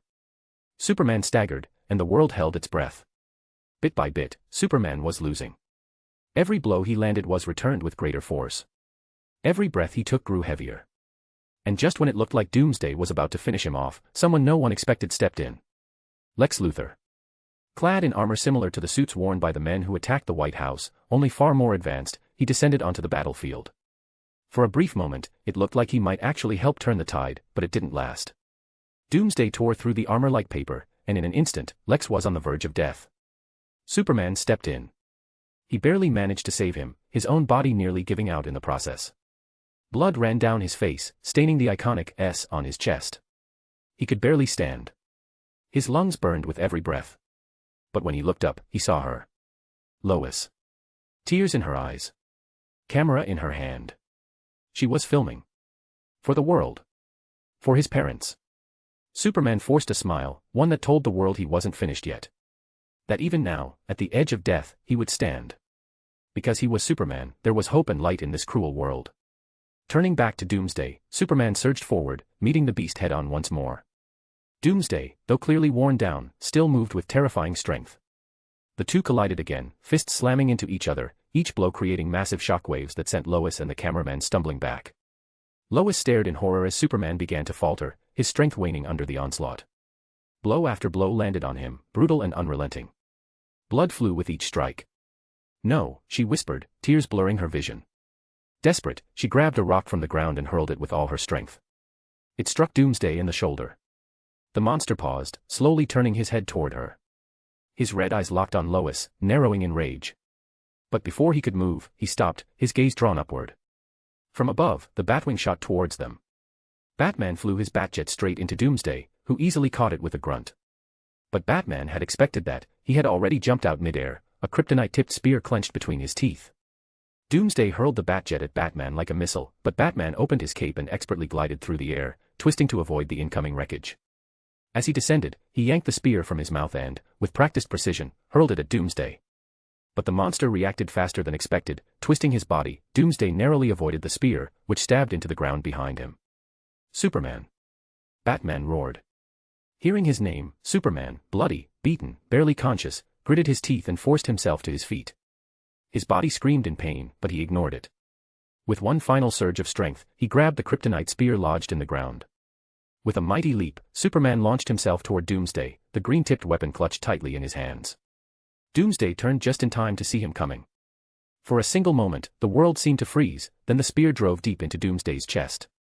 At the same time, one of Doomsday's jagged bone spikes tore through Superman's torso. Doomsday staggered, clutching at the glowing spear embedded in his chest. With a guttural snarl, he flung Superman's limp body aside. But the motion cost him, his legs gave out, and the beast collapsed, unmoving. Batman stood still, fists clenched at his sides, his jaw tight behind the cowl. He had been too late. If he hadn't wasted time, if he had stopped pretending to be Bruce Wayne for just one day, maybe this could have ended differently. No. Lois cried, rushing to Superman's side. She dropped to her knees beside him, her hands trembling as they hovered over his bloodied chest. His breaths were shallow, faint. The glow in his eyes, the light the world looked up to, was dimming. Tears welled in her eyes and spilled freely, but she wasn't alone. Across the globe, the world held its breath. Screens lit up city squares, homes, and phones. People watched, stunned, broken. Some wept openly. Others fell silent. Superman, their symbol of hope, was dying. Is he dead? Superman asked weakly, his voice barely a whisper. His gaze searched Lois's eyes, desperate for an answer. Lois choked back a sob and nodded, her tears falling freely. Yes. He's gone, she whispered. A faint, relieved smile tugged at the corner of Superman's lips. Good. He breathed. With that, his eyes slowly closed, and his body went still in Lois's trembling arms. A/N, I did plan to have MC arrive to stop, but after thinking of how some readers would be expecting that, I changed my mind. How did the fights go in these past 2 chapters? Do you think it made sense that Shazam injured his fist punching Superman? Were there any elements that seemed forced? I hope towards the end, I was able to make the readers feel sad or something about Superman's death. Anyways, I'm bored, so I gave you guys this chapter. Thanks for the support. Chapter 63, Chapter 63. What's missing to make this scene perfect is the cape, a voice cut through the somber air. Everyone turned to see Ashbourne calmly walking over, holding Superman's cape in his hands. Where were you? Batman asked through gritted teeth. Most of the League was down, beaten, and barely clinging to consciousness or life. I was in Florida. I have this friend who was teaching me how to surf, Ashbourne said as he calmly walked over to Superman's side. I got here as fast as I could once I heard what was happening, but I was too late. He had disabled the nearby cameras, he couldn't let the world see that he was failing as the new leader of the Justice League. I'm guessing this happened because I was pulled out of the picture. It's like Superman was fated to die, and I was just conveniently out of reach to make sure it happened, Ashbourne muttered while checking Superman's vitals. He was truly dead. He ignored Lois's tear-filled stare, silently questioning his words, desperate for answers he wasn't going to give. Behind you. Batman shouted, eyes widening as Doomsday stood up. The spear had been pulled from his chest, Superman had missed the heart. Now, Doomsday loomed, glaring down at Ashbourne. But Ashbourne didn't even turn his head. Should I kill it, Ashbourne asked calmly, still focused on Superman, or let it live as a training puppet for the League? Batman remained tense for a second longer, until he noticed Ashbourne's complete lack of concern. That ease, it was enough to put Batman at ease somewhat. Forget it. I have a feeling he's connected to the darkness somehow, Ashbourne said as Doomsday's fist shot toward his back. A portal opened just behind Ashbourne. The fist entered it, and instantly, another portal opened beside Doomsday's face. His own punch came flying out, the sharp spike on his knuckle stabbing straight into his head, killing him. Once I deal with this body, I'll return to check on the League. Make sure those with serious injury stay alive until then, Ashbourne said, lifting Doomsday effortlessly onto his shoulder. Why can't you just do it now? Batman asked, frustration in his voice. He wanted answers. Because I don't know how this universe's Doomsday works, Ashbourne replied. Will the body come back to life? Or is there some planet out there where he'll just reform and adapt to whatever killed him? I need to figure that out to make sure Doomsday 2.0 doesn't come knocking. He clicked his tongue in annoyance. Which means I need to scan this entire universe, hard, complex stuff, now that I think about it, maybe I shouldn't have killed him before getting that information. With that, he burst into the sky and vanished. He doesn't want the public to know he uses dark power, Batman thought, eyes narrowing. But after a moment, he looked at Lois, then turned and ran to check on the rest of the League. Superman was gone, and Batman knew the last thing he'd want was for anyone to waste time mourning while others were still at death's door. Looks like he won't respawn, what a shame. I would have loved to fuse an army of Doomsdays together. Standing on the moon, Ashbourne gazed out at the universe, slightly disappointed by his discovery. No. This is better, he thought, a smirk forming. I can fuse the Hulk, Doomsday, and who else? His eyes lit up with excitement. This fusion is going to need a Red Lantern ring to top it off. Arise, Ashbourne commanded, and with a flash of darkness, Doomsday's body stirred, now kneeling before him as a shadow soldier. With Superman dead, things should start moving, Ashbourne thought. Hopefully, the next wave of events pushes Lex Luthor to join the League. If not, I wouldn't mind making Bright Mind even smarter. With that, he teleported back to Earth and began healing the Justice League, one member at a time. Did Ashbourne bring back those who died? No. Because even though Ashbourne was playing the role of the Justice League leader, he was by no means a hero. He wasn't doing any of this out of the kindness of his heart, he was helping them purely for his own safety. As cruel as it might seem, letting those lives stay lost would serve the multiverse better. Their deaths would be a wake-up call, a painful reminder that failure has real consequences. But if Ashbourne simply brought everyone back, the League might start to believe they had a safety net, that he would always be there to undo their mistakes. This also applied to Superman, but in his case, Ashbourne expected him to die. Just not for long. Superman's death was part of what Ashbourne had foreseen, but his return wasn't guaranteed. With the light losing to the darkness, there was a real possibility that, this time, the dead might not come back. That meant Ashbourne would have to personally make sure Superman's recovery went smoothly. In the days that followed, the world felt dimmer. Superman's funeral was held, and people from every corner came forward with stories of how Superman had saved their lives, helped fix their cars, found their lost pets, or even broken into their homes to rescue them from abusive situations. The man had done it all, and now he was gone, leaving the world to realize just how much Superman had given them. When things got hard, the world called out to Superman, and he always answered. No matter the threat, no matter the odds, Superman would show up and put his body on the line to shield them. Now, he was gone. And in his absence, the world felt smaller and weaker. One day later. Inside the Hall of Justice, Ashbourne sat in a chair, silently observing the members of the Justice League who had taken part in the battle against Doomsday. Go ahead, let it out, Ashbourne said calmly. Hal, who had been holding in his rage, stood up and glared at Ashbourne. But before he could speak, Ashbourne raised a hand to stop him. Not you, Ashbourne said. I don't want to hear you blame me when. He paused, and a screen appeared in front of everyone. It began replaying the conversation they had all shared with him about Doomsday.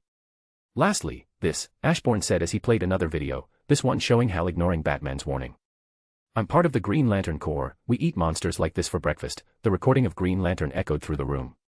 I told you all how to deal with Doomsday. I showed you how other versions of Superman across the multiverse handled him. With all that said, I step away for a few minutes, not even an hour, and you all forget everything I told you, Ashbourne said lightly. It was hard to tell whether he was angry, disappointed, or if he didn't care. Then we have the roles I gave you all to play, Ashbourne said, his gaze sweeping over the room. Other than Wonder Woman, Shazam, and Superman, the rest of you were tasked with ensuring the safety of civilians. So tell me, why couldn't you stick to the plan? Why did you engage Doomsday and make him stronger? Why didn't you focus on evacuating those citizens and leave the fight to the ones I assigned? His words struck hard, and the room was filled with silence. No one had an answer, they all gritted their teeth, frustration and regret written across their faces. But I don't like dwelling on the past, Ashbourne continued. Humanity didn't get to where it is today by kicking itself over past mistakes. With a snap of his fingers, a pulse of shadow rippled outward, and in the next moment, every member of the League jumped in shock, eyes fixed on the shadows behind them. Your shadows are now a gateway to the dimension I told you about, Ashbourne said, rising from his seat. In there, 1 trillion years can pass in just a second outside. Use that time to train. Just remember, injuries sustained outside the training dimension can't be healed inside it. And injuries gained inside can't be healed while you're still in there either. Chapter 64, Chapter 64. He began to walk away, then paused and turned slightly. Flash, while you're in there, focus on mastering the Speed Force. Learn to tap into it more deeply, because from what I've seen, there are Flashes across the multiverse who can move at the speed of light without issue. One of them even outran teleportation in a race. Flash's eyes widened, stunned at the idea. Moving faster than teleportation. That was something even he couldn't imagine. Wonder Woman, you should focus on pushing yourself to your limit, Ashbourne said. You're the most balanced member of the Justice League. Strong, but not the strongest. Fast, but not the fastest. What sets you apart is your combat experience and skill, and untapped power. Use this time to tap into your divine power. Wonder Woman paused, taking in his words. She was the daughter of Zeus, surely there was more strength within her, waiting to be awakened. She gave a firm nod, fully understanding what Ashbourne meant. Cyborg, work on upgrading your body. You're no longer bound by human limits, Ashbourne said firmly. Martian, conquer your fear of fire. I know it's deep-rooted, but there are Martians across the multiverse who've overcome it. He turned to the lanterns. John, Hal, stop creating basic human weapons in the middle of battle. You have the will to shape a Superman, with all of his powers and capability so long as your willpower is strong enough, so why limit yourselves to hammers and guns?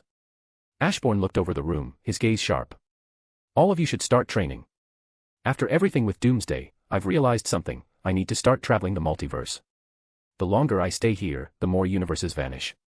With that, he tossed a flip phone toward Batman. It looked ordinary, simple, outdated even, but Ashbourne's tone said otherwise. Use that to call me. I might also come to get one of you guys from time to time to fight my battles. I don't want the darkness to know where I'm at. So get training, as your multiversal selves might be stronger than you all combined. With those words, Ashbourne teleported away. Can't you just leave? Why do I have to come? Ember asked in annoyance. Are you dumb? Do I look like I'm in any condition to fight someone equipped with my armor? Ashbourne asked with a snort. Given how powerful his armor was, even a normal person wearing it would be enough to defeat him. Then again, if he got close enough, Ashbourne believed he could simply command it to return to him, but he didn't want to risk it. Ashbourne, you and your damn disrespect, Ember said through gritted teeth, teeth that clenched even harder when Ashbourne blatantly ignored her. He tapped away on his phone, searching for a universe before opening a portal. You said something? Ashbourne asked mockingly, further enraging Ember. But before she could respond, he stepped through the portal, leaving her no choice but to follow, though not before leaving a piece of herself behind. With Ashbourne gone, he wouldn't be able to sense what she was about to do. That fragment of Ember teleported away, reforming into her full self as it appeared before a door. She knocked once. Tyler opened it after some time and instantly froze, her eyes widening at the sight of Ember standing there with a cold, emotionless gaze. Without waiting for Tyler to say anything, Ember stepped inside. Tyler stood frozen for a moment before slipping the gun she had been hiding behind her back into her coat, knowing full well it would have been useless. You can drop the act, Ember said coldly. Why are you getting close to Ashbourne? Tyler was silent for a moment, then slowly removed her wig, revealing the face of someone Batman knew all too well, Talia al Ghul. When Ashbourne met with my father to gain his support in becoming the leader of the Justice League, my father noticed a few cracks in him, Talia said calmly. As powerful as Ashbourne is, he has a weakness, he's vulnerable around women. So, my father asked me to get close to him, to control him. It was true. For all his overwhelming strength, Ashbourne did have a lustful side, though he never acted on it. Mostly because he believed himself to be ugly. That belief only grew deeper with every rejection, making him think his charm stat must have been helping in some other way, just not romantically. Of course, Ashbourne had the means to see through Talia's lies and act, but that would mean he was looking into her mind or something. And as Ashbourne believed, treat people the way you want to be treated, unless they are a zombie or your employees, which you don't have to pay. Yet when he asked you out, you rejected him. Ember asked, raising an eyebrow. Talia had no answer. She couldn't explain it. She had Ashbourne in the palm of her hand, yet she rejected him. Lied to her father, even, claiming she had asked Ashbourne out and that he had rejected her. She had crafted an entirely new persona, an alternate version of herself from another universe, one where she and Ashbourne had a shared history. And for that, she was grateful Ashbourne wasn't the type to pry into someone's mind to verify their story. He considered that rude. Ashbourne is an idiot, but he's my idiot, Ember said coldly. You'll tell him the truth the next time you see him. With those words, Ember vanished, leaving Talia standing in silence. And in that silence, she realized something unsettling. She was more afraid of telling Ashbourne the truth than she was of facing Ember. So, this is a universe where Superman is evil? Ashbourne asked, walking through the streets of a new world. His eyes stayed locked on the screen in front of him, scrolling through it as he searched for more universes worth visiting. Yes, he muttered with a bored yawn. He killed his pregnant wife, or girlfriend, thinking she was Doomsday. He snapped after that. He started killing criminals. It didn't take long before he became a full-blown tyrant who lost his way. Can't you just broadcast a message across the multiverse and have the Justice League of every universe call for your help when needed? Ember asked. You could even create a place where time doesn't move, or something like the TVA, letting you answer all the calls. Ashbourne paused mid-step, realizing he hadn't thought of that. You're so stupid sometimes, Ember said, clearly speechless. How does not thinking of something make me stupid? Ashbourne muttered. I can't think of everything. But you're right, I should study how others handle it and learn from that. Chapter 65, Chapter 65. First, let's break this whole mindset of you being ugly, Ember said. It's annoying sometimes, and sometimes it's cute. Go ask someone out, anyone. She looked around at the people walking down the street. Ashbourne narrowed his eyes at her but said nothing, choosing to ignore her. He had no interest in being rejected again. If they reject you. I don't know, I'll give you my bra, Ember added with a look of disdain. Perverts like you are into that kind of stuff. Ashbourne's face darkened immediately. First, I'm not a pervert. Secondly, you're too flat to even think about using the word bra. When someone imagines a flat surface, you're the first thing that comes to mind. You're so perfectly flat that if someone stood on you and stepped off, they'd go crazy thinking the whole world was tilted. Ashbourne snapped, his voice sharp with frustration. Ember's body trembled with rage. Her teeth cracked from how tightly she was clenching her jaw. Ashbourne was ready to keep going, but he wisely stopped, realizing Ember just might kill him if he pushed her any further. To quickly change the subject, he turned and approached a random, nice-looking girl. She blinked at him in stunned confusion as Ashbourne awkwardly rubbed the back of his head, clearly avoiding eye contact. "This is a bit weird and all, but I couldn't help but notice you. I was wondering if we could, by chance, get to know each other," Ashbourne asked. The woman's mouth dropped open in shock, her face slowly turning red. She took a step back, stammered, then abruptly turned and ran away, leaving Ashbourne standing there with a lost look on his face. "No, I can't. I know my worth. I'm not good enough." Ember's face darkened as she read the woman's thoughts. It wasn't rejection out of disgust, it was self-doubt. The woman didn't think she was good enough, and that truth made her flee in tears. "Try someone else." "She was crazy," Ember said. Ashbourne shot her a glare, clearly not in the mood to be humiliated again. Still, he stepped forward, choosing to believe Ember wasn't setting him up. "Hey, I saw you across the street, and I knew I'd curse myself if I didn't at least try to get to know you," Ashbourne said with a friendly smile. Sorry, I can't," she said, her face bright red. Ashbourne couldn't tell if it was from embarrassment or rage. He opened his mouth to say something, but she slapped him across the face before he could. "I said I can't," she screamed, tears streaming down her cheeks before she turned and ran off. Ashbourne stood there, eye twitching, barely resisting the urge to slap her back. "I'm married. I can't. I can't." Ember read the woman's thoughts, her eye twitching in frustration. Why couldn't she just tell Ashbourne she was married? Her mind was too chaotic, those words never made it out. All she managed to say was that she couldn't. She was married. "One more," Ember said to Ashbourne, who now looked like he was ready to kill her. He gritted his teeth but still forced himself to approach another woman, one who hadn't witnessed the earlier outburst. "Hey, I couldn't help but notice you. I don't have a pickup line, but I saw you reading a book, and I thought that was beautiful," Ashbourne said to a young woman sitting in the park. She looked up, stunned, her eyes wide as she stared at him. For a moment, she opened and closed her mouth as if searching for words, then, suddenly, she burst into tears and ran off, leaving Ashbourne to sigh and sit down on the nearest bench. Why wasn't I born as a girl, the young woman thought as she fled, leaving Ember speechless after reading her mind. The former male had desperately wanted to jump into Ashbourne's arms, but the fear of lying to him and facing his reaction was too much to bear. So she ran, too afraid to speak her truth. Is someone out there making sure he can't have a girlfriend or something? Ember was speechless. A part of her even considered hiring someone to sleep with Ashbourne just to see how it would turn out, but deep down, she knew it would probably end the same way. He had to be cursed. And then it hit her, when she rejected Ashbourne, it was just like everyone else had. "Leave me alone," Ashbourne said coldly. He had made peace with being ugly, yet he'd let himself believe Ember twice. That meant a part of him still held hope that he might actually look good. But what kind of person gets rejected the way he had today? Not even people considered unattractive were treated like that. He didn't even want to look at Ember right now. The fact that she dared to sit next to him after doing something so cruel and heartless only made him angrier. But at the moment, he was too swallowed by grief to show that rage. Idiot. Read the minds of the ones who rejected you. Even if you don't want to dig into their thoughts, at least read their emotions, Ember said sharply. Ashbourne looked at her in confusion, but he followed her advice anyway. The moment he tapped into their thoughts and emotions, his eyes widened in disbelief. "Siri, do a scan of my body. Why am I being rejected?" Ashbourne asked, and his phone appeared in front of him. "The reason for rejection is due to your extremely low love luck," Siri replied. "Those you approach become unusually self-aware, overly self-conscious, and emotionally unstable. In extreme cases, the universe itself may twist fate to prevent the relationship from happening." Ashbourne and Ember stood there in stunned silence, speechless. "Fine, just one more reason for me to quickly regain my former strength," Ashbourne said calmly, before pausing as he sensed reality being torn apart. His attention instantly locked onto the source of the disturbance, Trigon, locked in battle with a fifth-dimensional imp. A/N, this bad charm luck is going to disappear once the fated one appears. Chapter 66, Bonus Chapter.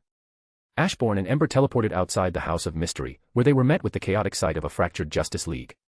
The Batman-led team included Batman himself, Batwoman, Catwoman, John Constantine, the Huntress, Renee Montoya, Harley Quinn, Dr. Fate, and what appeared to be the ghost of Dick Grayson. Meanwhile, the Superman-led team consisted of Superman, a Yellow Lantern Hal, Shazam, Sinestro, and Wonder Woman. There may have been more, but Ashbourne didn't really care. His attention was focused on the two beings locked in battle, Trigon and MXYZPTLK. "Hey, Wonder Woman, want to step out and do some real fighting?" Ashbourne called out. Inside the training dimension, Wonder Woman was locked in battle against shadow versions of every member of the Justice League. Of course, within this dimension, where Ashbourne held complete control, almost anything was possible. Since he granted them full freedom to train, they were able to push themselves to the limit and grow stronger at a rapid pace. Another fun fact about the training dimension, it allowed one to train at 100% efficiency. The mind couldn't comprehend the passage of time, and the body wouldn't age while inside. The only thing that could slow down their training was injury. This meant someone could train for 1,000,000,000 years without ever feeling the weight of that time, only the rapid growth in strength. It made this dimension the ideal place for anyone serious about getting stronger. "Yes," Wonder Woman answered instantly, stopping her training in surprise at being called into action so soon. Ashbourne nodded before floating up into the sky. "Everyone, if I may have your attention, please," Ashbourne called out, his voice laced with a unique power that compelled silence. All fighting came to a halt. Even Superman and Batman, who had been locked in battle, paused. Remarkably, Batman was matching Superman blow for blow, thanks to a drug that temporarily gave him the strength to rival the Men of Steel. "Thank you. Give me 1 second, Ashbourne said, clearly annoyed as he looked toward Trigon and Mr. MXY, who were still locked in battle. He wanted to kill them both on the spot, but the risk of drawing the darkness was too great.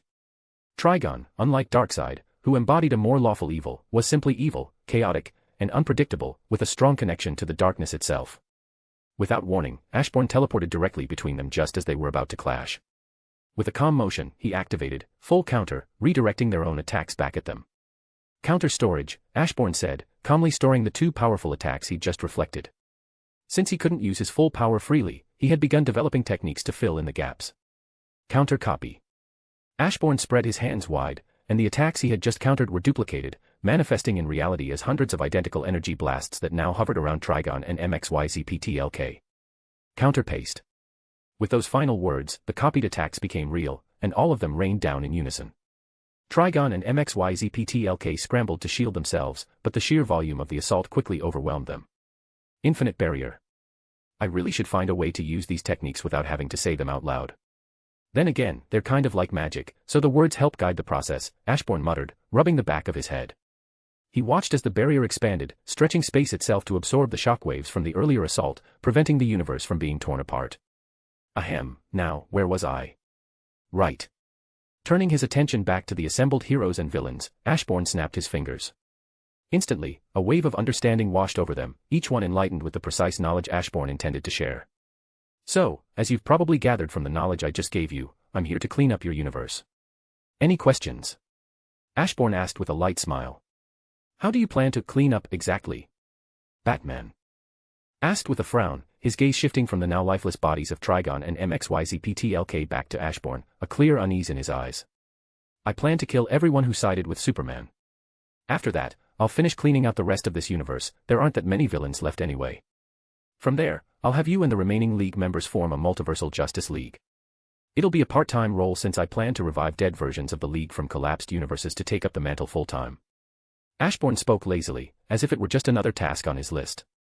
"That's not the way," Batman said through gritted teeth, his voice firm with refusal. Killing, he couldn't support that. Anything else, maybe, but not that. "Sadly, I don't care. Any last words for Wonder Woman, Superman, and the rest?" Ashbourne asked with a smile. The Superman-led team floated into the sky. "Are you all just going to accept his words at face value?" Superman asked, his voice filled with disbelief and fury. He looked down at Batman and the others, frustrated by how easily they seemed to accept Ashbourne's judgment. But they couldn't be entirely blamed. Out of everyone, Batman wanted to step forward and stop Ashbourne, he truly did, but his own team held him back. They didn't say a word, but their eyes said enough. They wanted Superman's team gone. Even if Ashbourne was lying, what could they really do about it? He was too powerful. Charging in headfirst would only get them all killed. "You know," Ashbourne began casually, "the easiest one to defeat among you is Superman. All I'd have to do is bring Lois back to life and let her see what you've become." He paused, his tone turning mockingly. "That's how you were supposed to be defeated. After another universe Lois saw you, you woke realized you were wrong. I don't know if the darkness twisted you and made you more evil, but let's find out." With a snap of his fingers, a graveyard miles away exploded, bones scattering as a single skeleton came flying toward them. Superman's face instantly turned red with rage at the sight of his wife's remains being toyed with like that. Ashbourne, on the other hand, ignored him and tried to bring Lois back to life, only to facepalm as he remembered he was still too weak to meddle with life and death directly. That's even more so with how much MP he just used, killing those two brings who were shattering reality without meaning to. With an annoyed glance, he turned to Ember. She rolled her eyes, raised her hand, and snapped her fingers. Flames erupted around Lois's skeleton, engulfing it completely. Superman tensed, ready to charge, but froze when the fire faded away. Standing in its place was a very much alive and pregnant Lois. Lois. Superman whispered, reaching out, longing to pull her into his arms.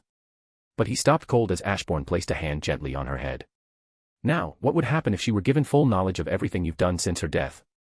Ashbourne said, his voice calm, almost amused. Would that be enough to wake you up, or would you still stand tall in your convictions? Superman's heart sank in horror. He wanted to stop Ashbourne, but it was already too late. Lois's eyes shot open. A flood of memories and visions filled her mind, everything Superman had done since the day she died.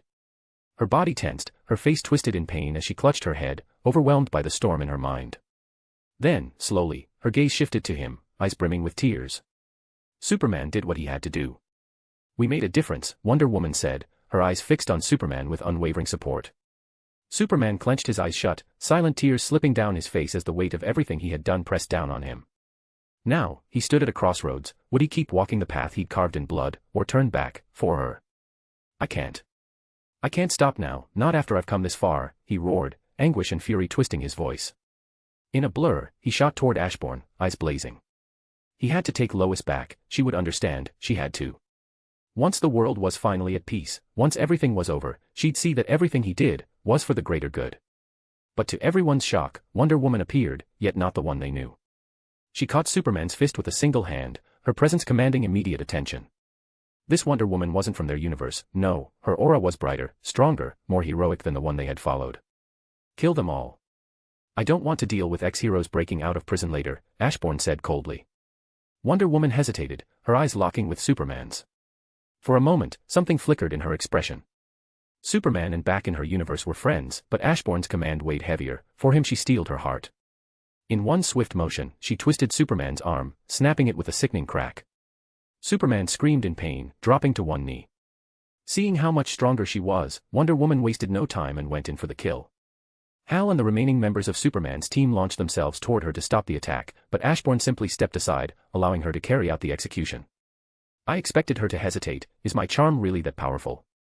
Ashbourne thought, stunned, as Wonder Woman snapped Superman's neck with brutal efficiency. She used his body to block Hal's blast before rocketing forward and grabbing her counterpart. She was handling all of them with ease, a sight that left Ashbourne quietly proud, until his eyes fell on Superman's corpse.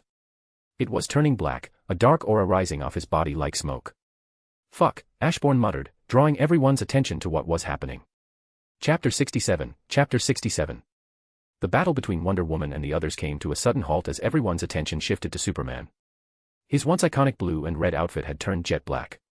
His skin, too, darkened with an eerie shadowy tone. Then, before their eyes, the neck Wonder Woman had snapped, twisted unnaturally, and snapped back into place with a sickening crack. Superman stood up, silent, alive, and radiating a sinister energy. Ashbourne, what are you doing? Wonder Woman asked, her voice sharp with suspicion.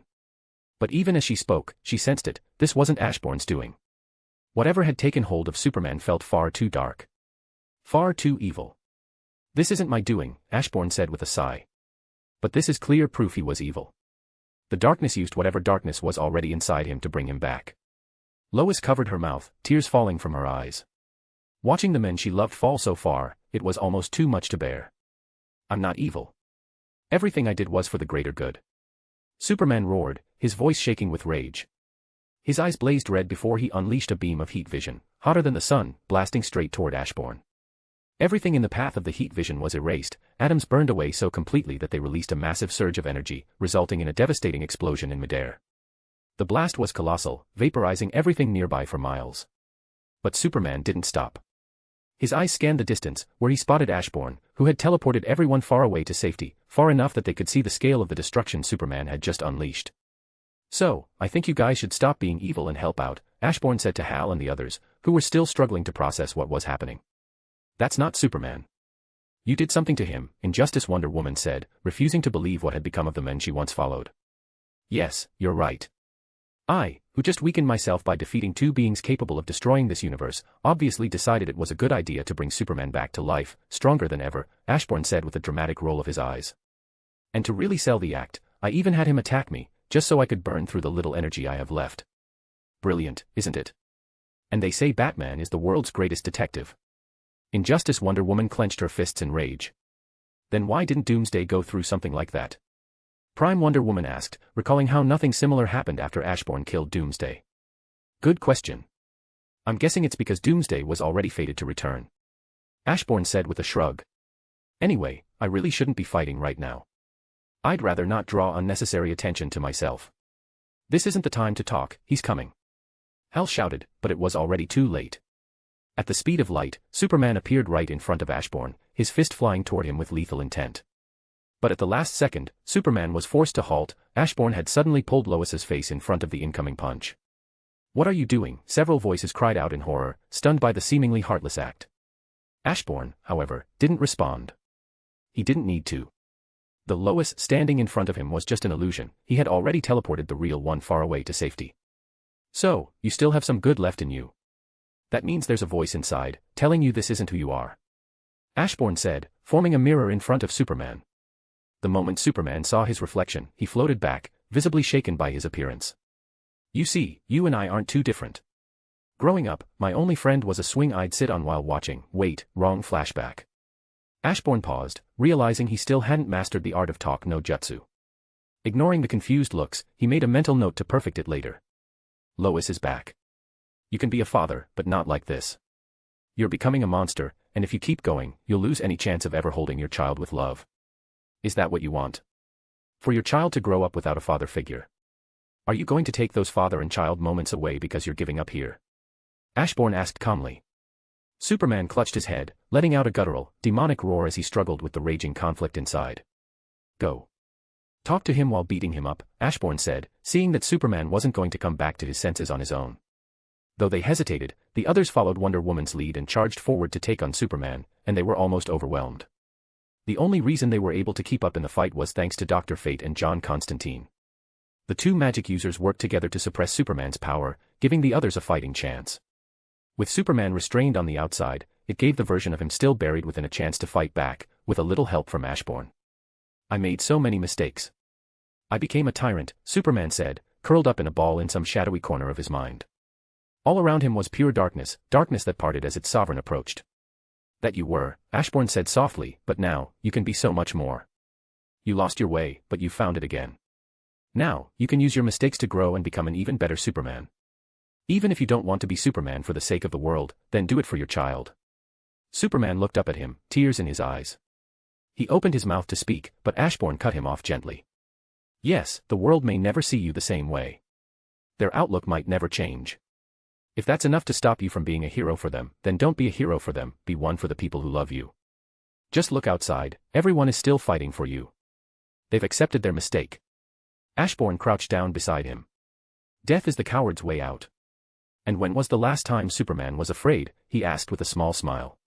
Superman lowered his head for a long moment, then, slowly, he began to rise. How are you standing? The darkness within Superman roared, watching in disbelief as Superman's light grew stronger, pushing it back. Don't say anything, it can't sense my presence, Ashbourne said, placing a hand on Superman's shoulder. Like I said, I can't move against the darkness, not yet. With that, Ashbourne vanished.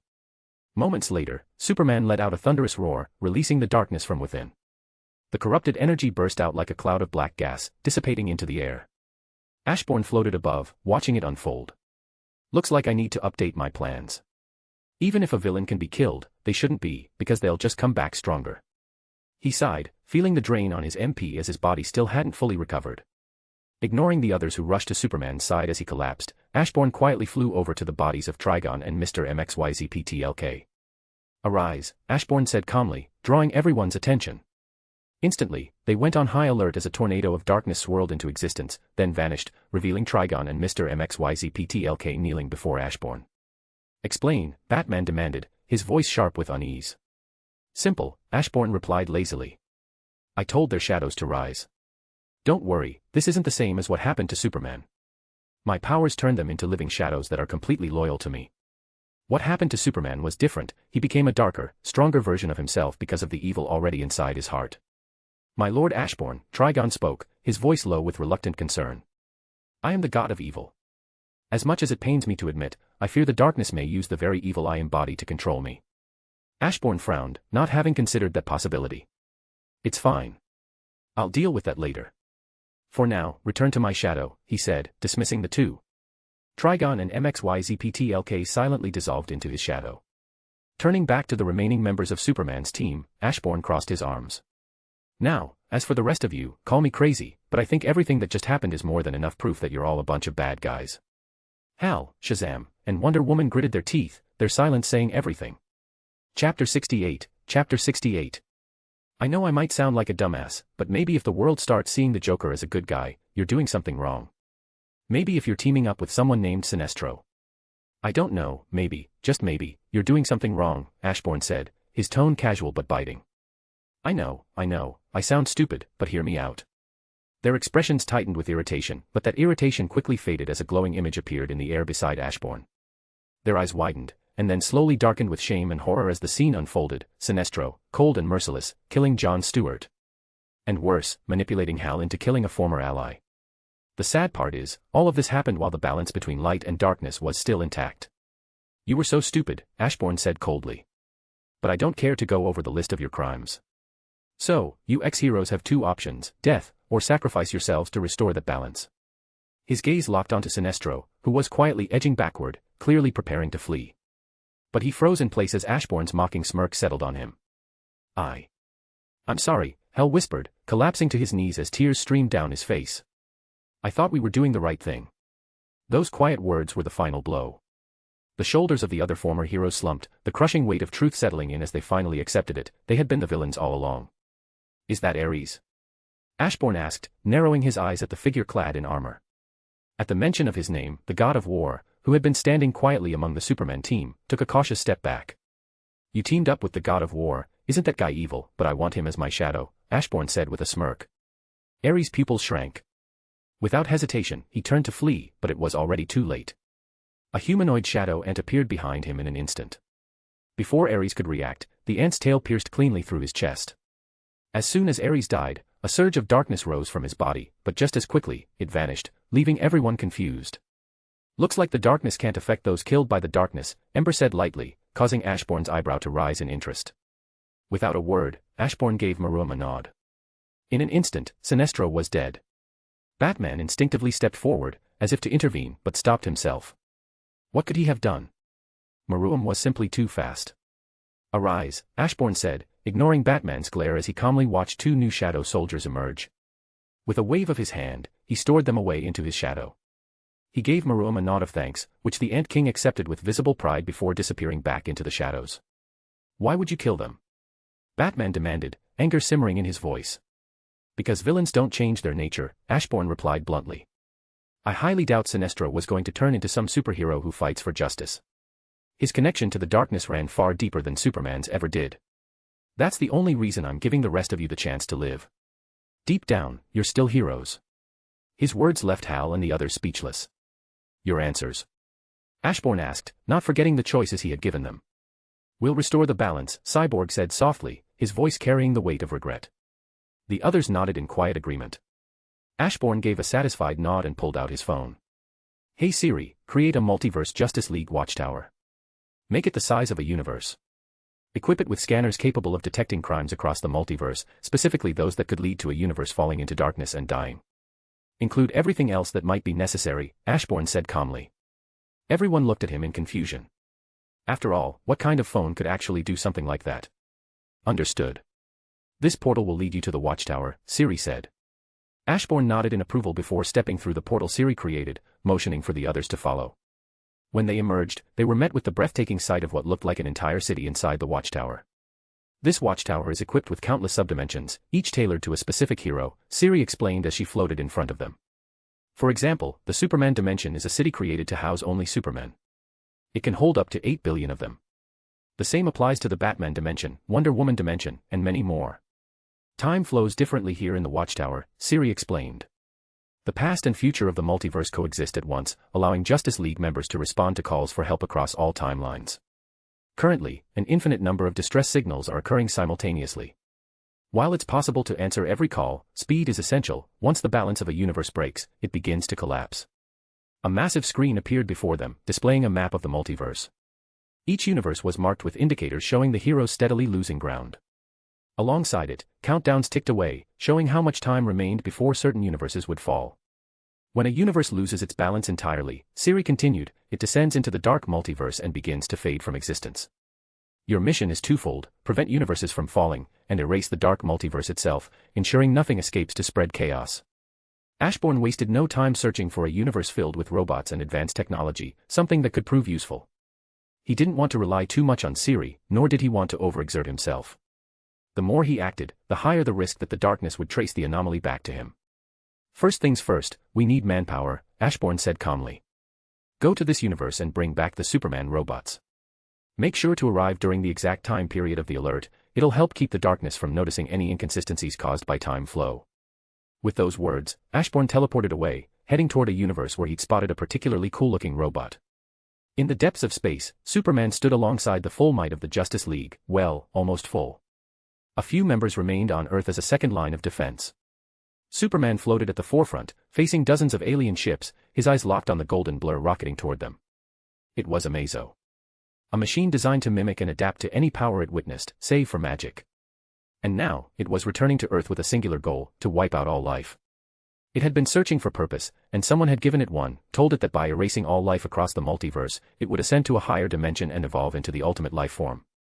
For the first time in its short existence, Amazo understood the hunger for power. It felt something: emotion. And with that newfound emotion, came unstoppable resolve. Chapter 69, Chapter 69. Boom. A single punch from Amazo was enough to nearly kill Superman, sending him rocketing toward Earth, unconscious. One by one, the rest of the League stepped in: Captain Atom, Martian Manhunter, and countless others. But none of them could even slow Amazo down. He tore through their defenses, flying straight toward Earth at such incredible speed that the planet's destruction seemed inevitable. Back on Earth, heroes scrambled into the skies, doing everything they could to intercept him. But it was all in vain. Amazo's trajectory never faltered, until a beam of heat vision slammed into his side, sending him off course. Supergirl.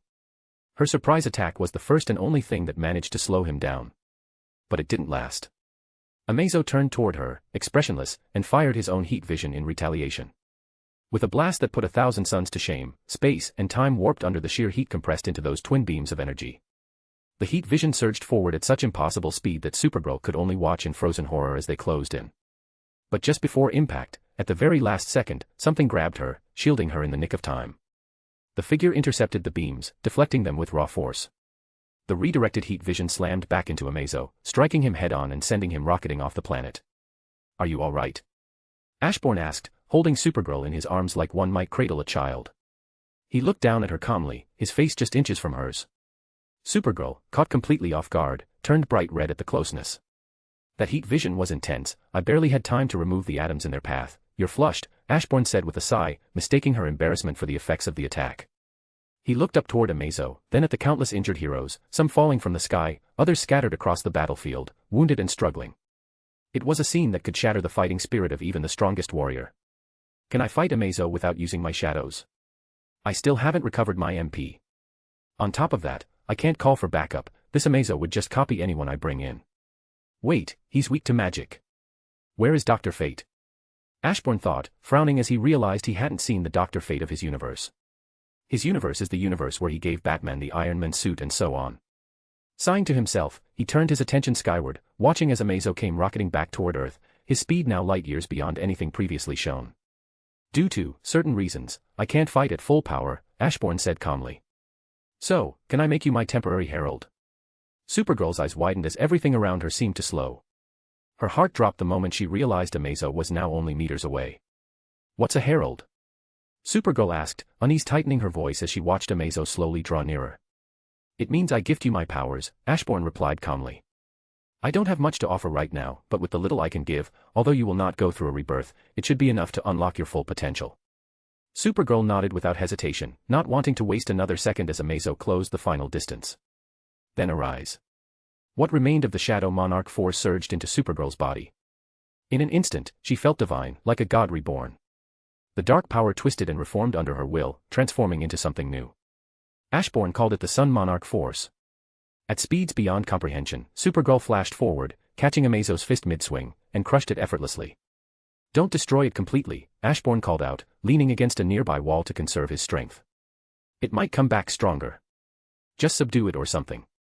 Supergirl, hearing Ashbourne's words, narrowed her eyes. Slowly, she floated into the sky with Amazo still locked in her grip.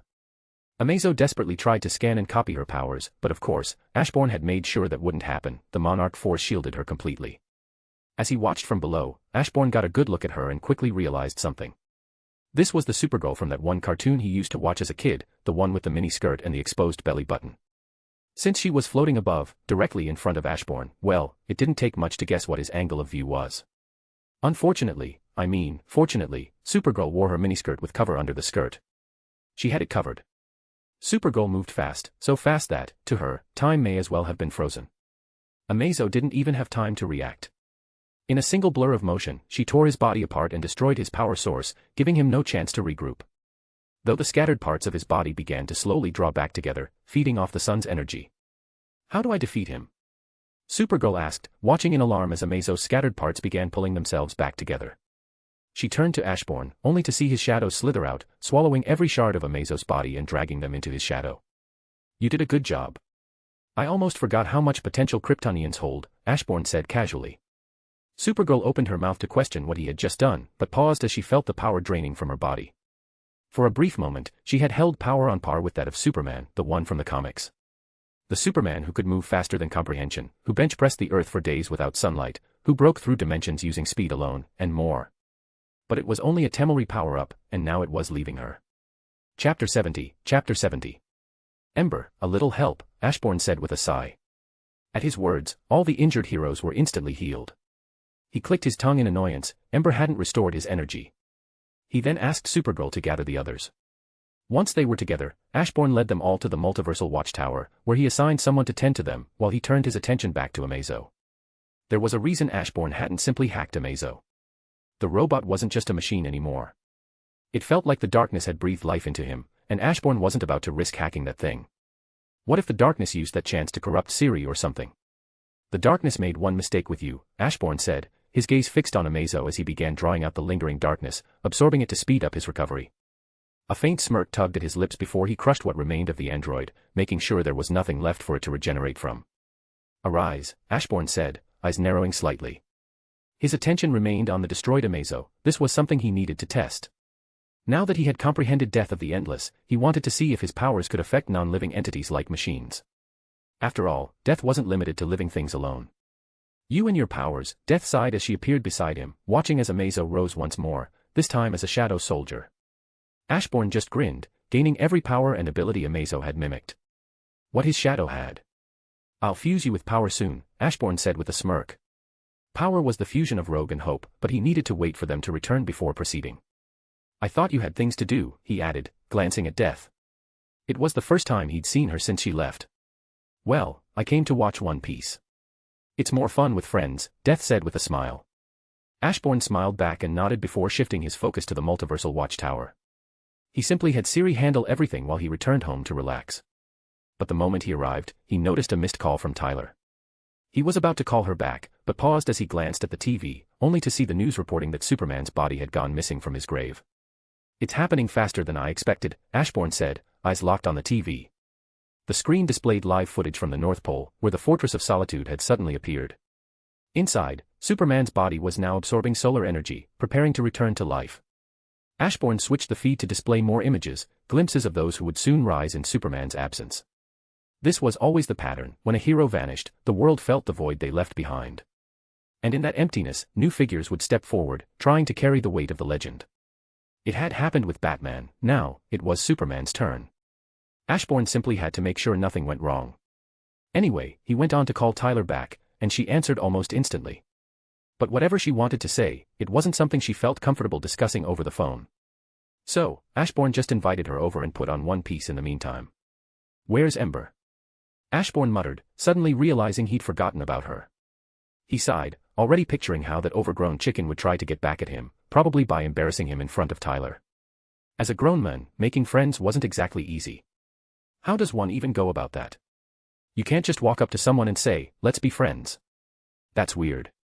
So the fact that he had someone like Tyler, a friend who wasn't after his power or his body, was something he genuinely wanted to treasure. You bastard. You forgot me. Ember suddenly appeared just as the One Piece opening began playing. She was furious. How dare Ashbourne watch One Piece without her? But her rage evaporated almost instantly when he pulled out a bar of chocolate. I only put it on to call you. How could I forget someone as amazing as you are? Ashbourne said awkwardly, clearly forcing the words out. Ember didn't care. She snatched the chocolate, took a bite, and instantly melted into the chair, her eyes rolling back in bliss from the overwhelming pleasure. Chef, make a meal. I've got a guest coming over, Ashbourne said to his shadow chef, who was quietly reading a cookbook. Instantly, the chef stood up and got to work, warping reality itself to avoid wasting even a second of Ashbourne's time. Before long, Tyler arrived. In the blink of an eye, a week had passed since Ashbourne's arrival in the DC universe. The Multiversal Justice League had expanded rapidly. Every hero, whether Superman or otherwise, was now armed with a lantern ring, as well as customized weapons and armor. Ashbourne didn't care whether the heroes were already durable enough to withstand universal-level attacks, he still forced them all to wear armor, each set resembling that of Iron Man. Heroes constantly came and went from the Multiversal Watchtower. Some responded to alerts across the multiverse, while others returned to their homeworlds. Meanwhile, an army of Amazo robots could be seen flying off into different universes to assist where they could. Despite their growth, manpower was still limited, and the robots were essential to covering the gaps. Why are you here again? Ember asked in displeasure, eyeing Supergirl seated at the dinner table. She's Prime Supergirl, be nice to our guest, Ashbourne said, giving Ember a light slap on the back of the head for her rude behavior. Ember nearly turned around and slapped him with the force of the Omniverse, but held herself back, choosing instead to snort in irritation. Ashbourne invited all of the Primes, Supergirl said with a light smile. This was the same Supergirl Ashbourne had gifted a portion of his Shadow Monarch force. That power, combined with the accelerated growth from the training dimension, had allowed her to develop her own Sun Monarch force, pushing her far beyond her natural limits. Chapter 71. This will be my first time meeting all of the Primes. Since I invited them, it's only right that I be a proper host, Ashbourne said calmly. Across the multiverse, Primes were rare, each universe held only one, except this one. After all, there can only be one Prime per hero.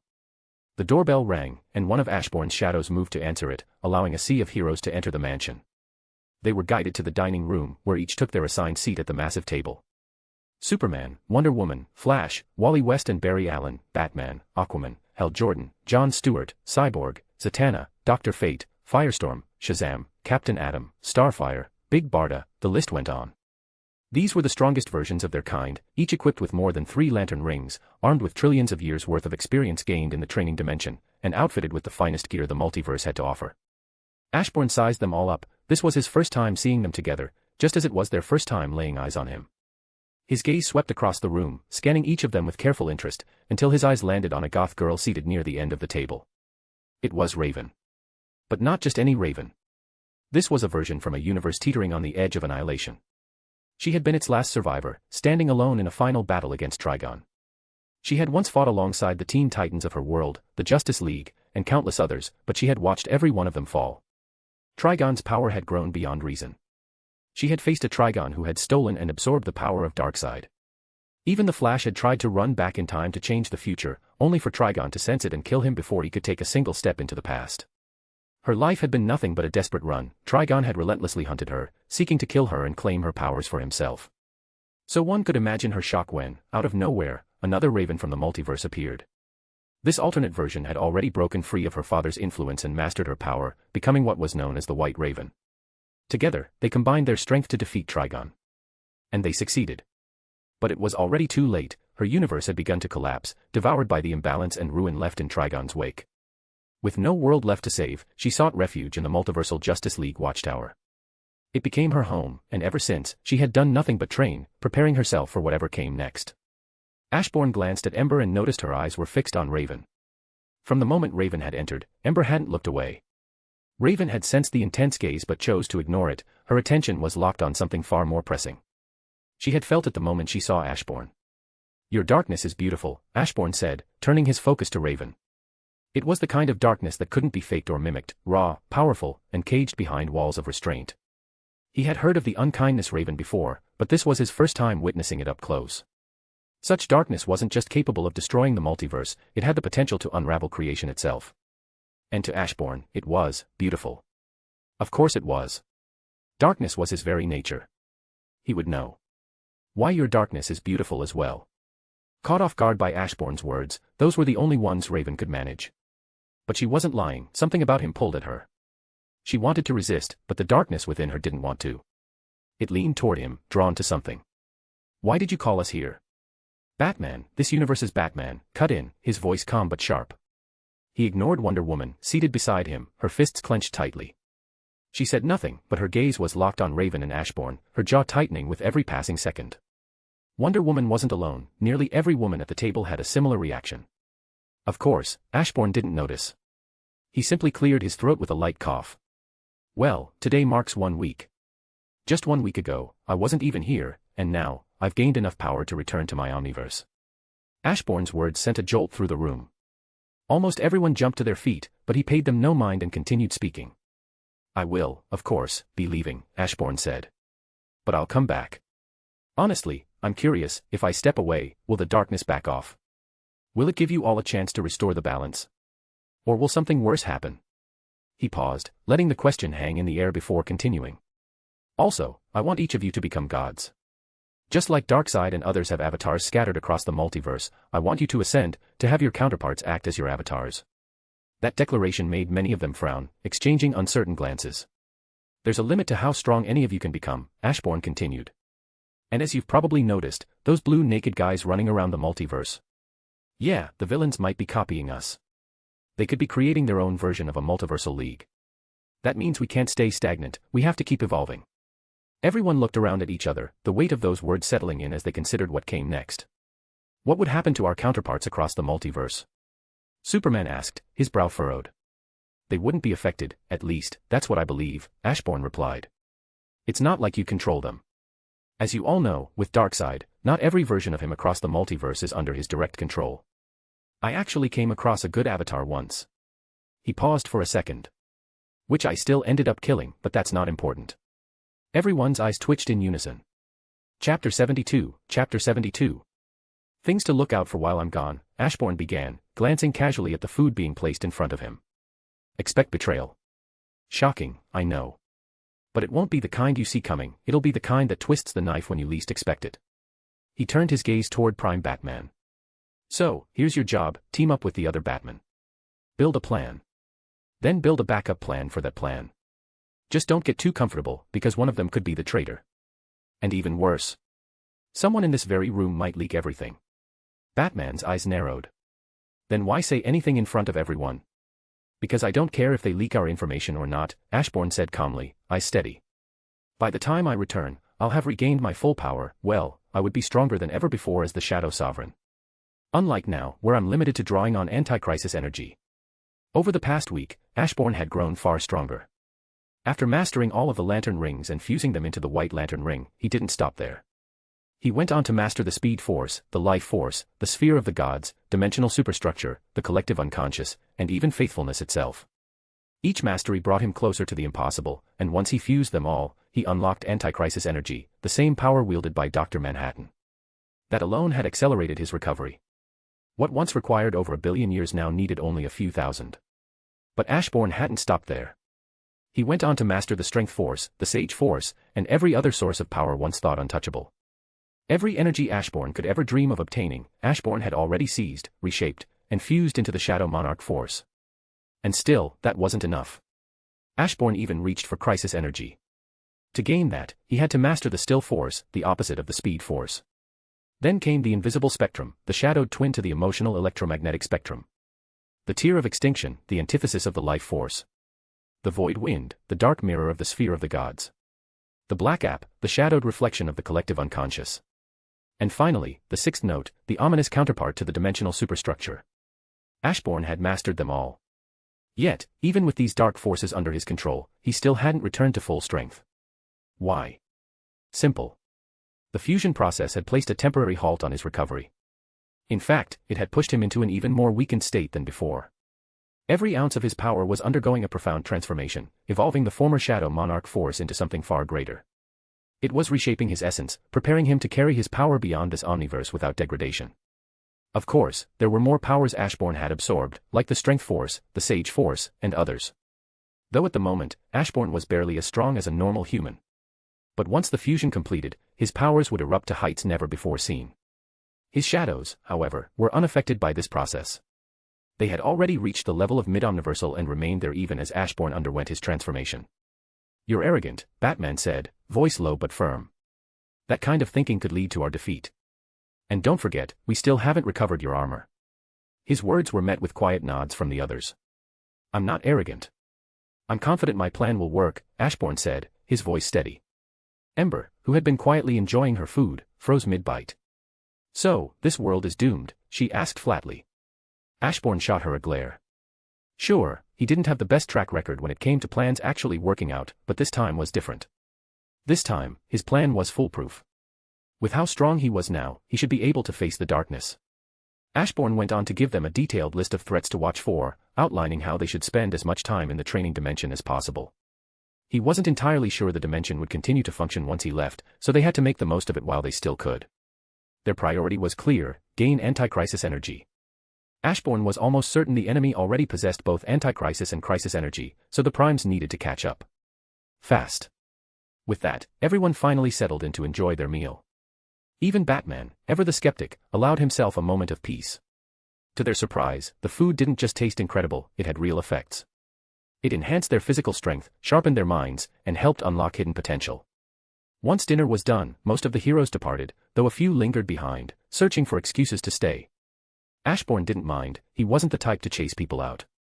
He wanted to speak to someone. His attention was on Raven, and as it turned out, she wanted to speak with him too. "About your darkness," Ashbourne began with a curious smile. "I was wondering, why do you keep it sealed?" "Because it wants to bring the end of all things," Raven said softly. She wasn't lying, although her darkness as of now wasn't that powerful. Given the chances to swallow dimensions, it would grow to the point that concepts like the Speed Force, and even the Source Wall would be swallowed, fueling her power.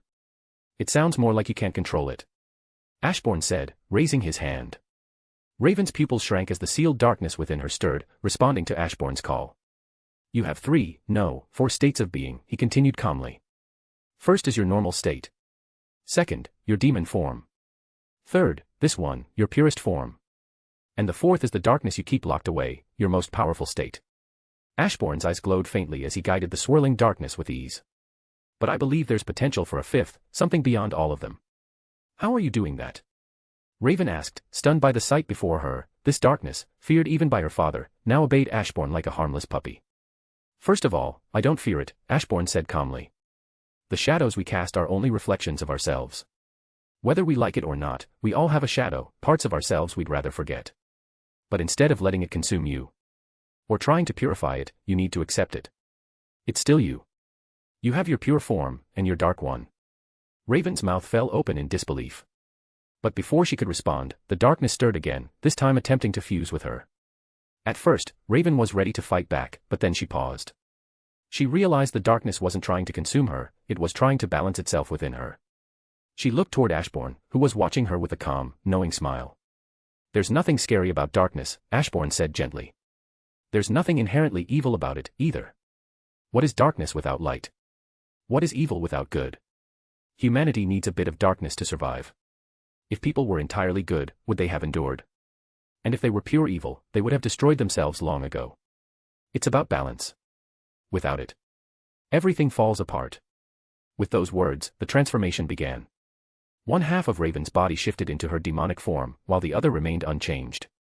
The demon side sprouted raven-like feathers, sharp and dark, trying to shield her face. Feathers layered over her body like a cloak of shadows. From the unchanged side, a radiant light surged forth, and in response, the demon half erupted with raw darkness. The two forces, light and shadow, twisted, pulsed, and slowly began to intertwine. Then, without warning, they merged. A massive yin-yang symbol formed, spanning across the third dimension, so vast and powerful that even those in the sphere of the gods could see it looming in the heavens. Raven suddenly exploded, her body dissolving into pure darkness that shot upward, piercing through reality and into the sphere of the gods. In that moment, she ascended, no longer bound by mortal limits. Raven had become something more. She was now the new goddess of darkness and of ravens. Chapter 73, Chapter 73. Ha, I can't believe it worked. Honestly, I thought the fusion would have failed and she'd have to train to merge the two forms, Ashbourne said, summoning his shadows with a casual wave. You can't just act on impulse like that, Susan said, clearly displeased with his recklessness. Ashbourne let out a light laugh at her words, but he gave a small nod in acknowledgement. Why hasn't her appearance changed? Ember asked, narrowing her eyes as she noticed Susan still looked the same, even after Ashbourne had fused her with several new shadows after he had recovered. I didn't even notice, Ashbourne admitted, blinking in surprise as he realized she was right. Ember gave him a deadpan look, clearly unimpressed. Pervert, Ember said in disgust, which instantly enraged Ashbourne. Yes, he had wished for Susan to keep her appearance, but was that really such a bad thing? Why would he want her to transform into some grotesque shadow monster? It's making its move. Warper suddenly cried out. In an instant, they all teleported outside the source, just in time to see a massive hand of darkness tearing through the void, its fingers shooting straight toward the place Ashbourne had been moments ago. It had sensed him. Raven's ascension to godhood had triggered something. A surge of power too immense for the darkness to ignore.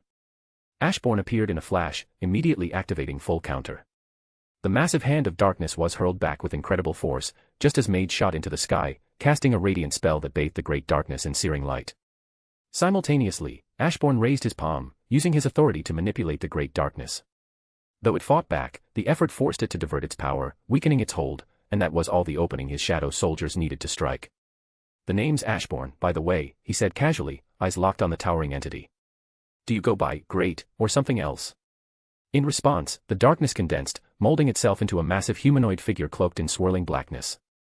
Its presence was suffocating, immense, ancient, and very much aware. Ashbourne. You think you can control me, the great darkness roared, its voice shaking the very fabric of reality. Ignoring the onslaught of attacks, it reached out, its massive hand closing in on Ashbourne. You really shouldn't aim for me, Ashbourne said with a casual laugh, unfazed. It's not like I'm going to attack you or anything. Instantly, the darkness froze, then twisted toward Mage, who had been quietly chanting a spell behind the scenes, hidden in plain sight. I fused each of my shadows with the countless lifeforms of a dying universe. This one here, Ashbourne raised his hand, his voice calm but commanding, is thunder. Boom. The darkness was struck by a force beyond comprehension, a speed that transcended speed itself. It never even had the chance to react. This was thunder, a shadow born from the fusion of the greatest lightning users across Marvel and DC. Among them, Black Adam, The Flash, Zeus, and many more. Like lightning itself, thunder was fast, easily the fastest shadow under Ashbourne's command. But speed wasn't its only strength, its attack power was equally unmatched. These are two of my strongest shadows, Ashbourne said, his voice steady as he gestured behind him. Power and Warper. Power was the fusion of Hope, Rogue, and the greatest power manipulators from both universes. Warper, on the other hand, was a terrifying blend of the most powerful reality warpers, Franklin Richards, Mr. MXYZPTLK, and countless others. Hope, now wielding every power across both Marvel and DC, unleashed her full might. Beside her, Warper, with unmatched reality warping capabilities, did the same. The two combined their strength, delivering an omniverse-shaking blow to the darkness itself. But just as Mage's light spell disappeared, allowing the darkness to return to its peak form, the darkness suddenly vanished. Appearing before Ashbourne. This is Susan. Boom. The darkness's fist slammed into an invisible barrier. Susan's face went pale as she poured every ounce of power she had into maintaining it. Despite her growth, despite training in the time-bending training dimension, mastering the speed force, and acquiring countless other abilities, the first barrier shattered instantly. But she had prepared for this. One after another, multiple layered barriers rose up to stop the attack. And one after another, the darkness shattered them with terrifying ease. You forgot about Mage. The darkness's head snapped toward Mage, just as the sorcerer finished casting his spell, birthing a massive star into existence. And by massive, I mean unimaginably massive. A multiverse, by comparison, would look like an atom next to it. How did I forget him, the darkness thought, its gaze shifting rapidly toward Megamind, who had been working quietly to manipulate its thoughts. Then its eyes fell on Ashbourne, and realization dawned. Ashbourne hadn't been trying to control it with full power. No, he had only been doing two things. 1. Subtly weakening the darkness, just enough to keep it from one-shotting them all. 2. Distracting and loosening its mental defenses, so that Megamind could slip in through the cracks he left behind. That way, the darkness was weakened even further, without ever realizing it. It believed Ashbourne was the one pushing it back, unaware of the true strategy unfolding. This is the doctor. He's smart as hell, Ashbourne said casually. The Doctor, a fusion of the greatest minds across Marvel and now DC, stepped forward. In his hands, he held a weapon powered by the Source itself. He calmly took aim.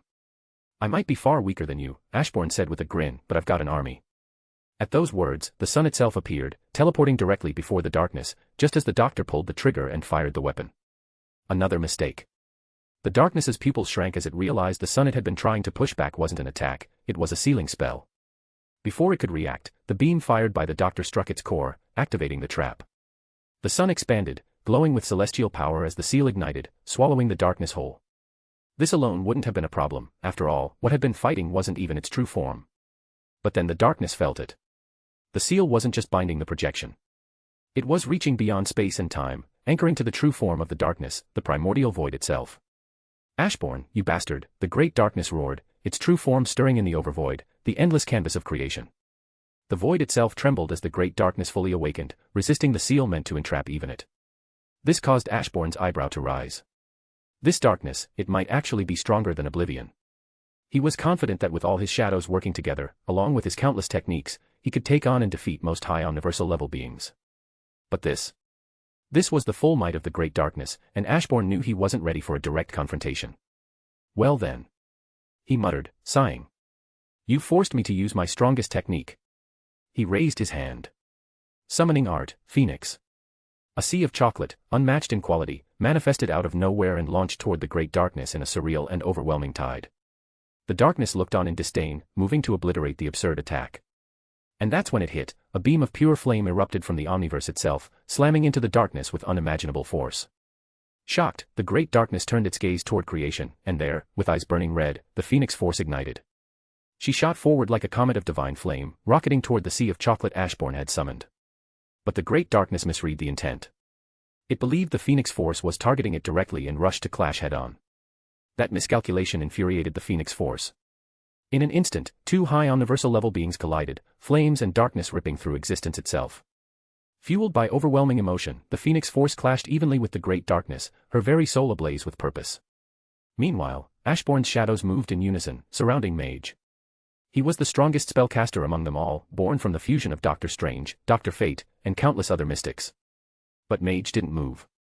He simply stood there, still and silent, patiently gathering power, waiting for the perfect moment to strike. O axis unbound by chronology. O symmetry lost before the notion of form. By the sovereign paradox of light and abyss. I command the conceptual bedrock to fracture. In the name of the eternal lattice. In the silence between genesis and cessation. Let the chains that bind ideation itself descend. Chains wrought not in metal, but in lawless axioms. Chains that tether titans. That suffocate the infinite. That entomb the primordial without name.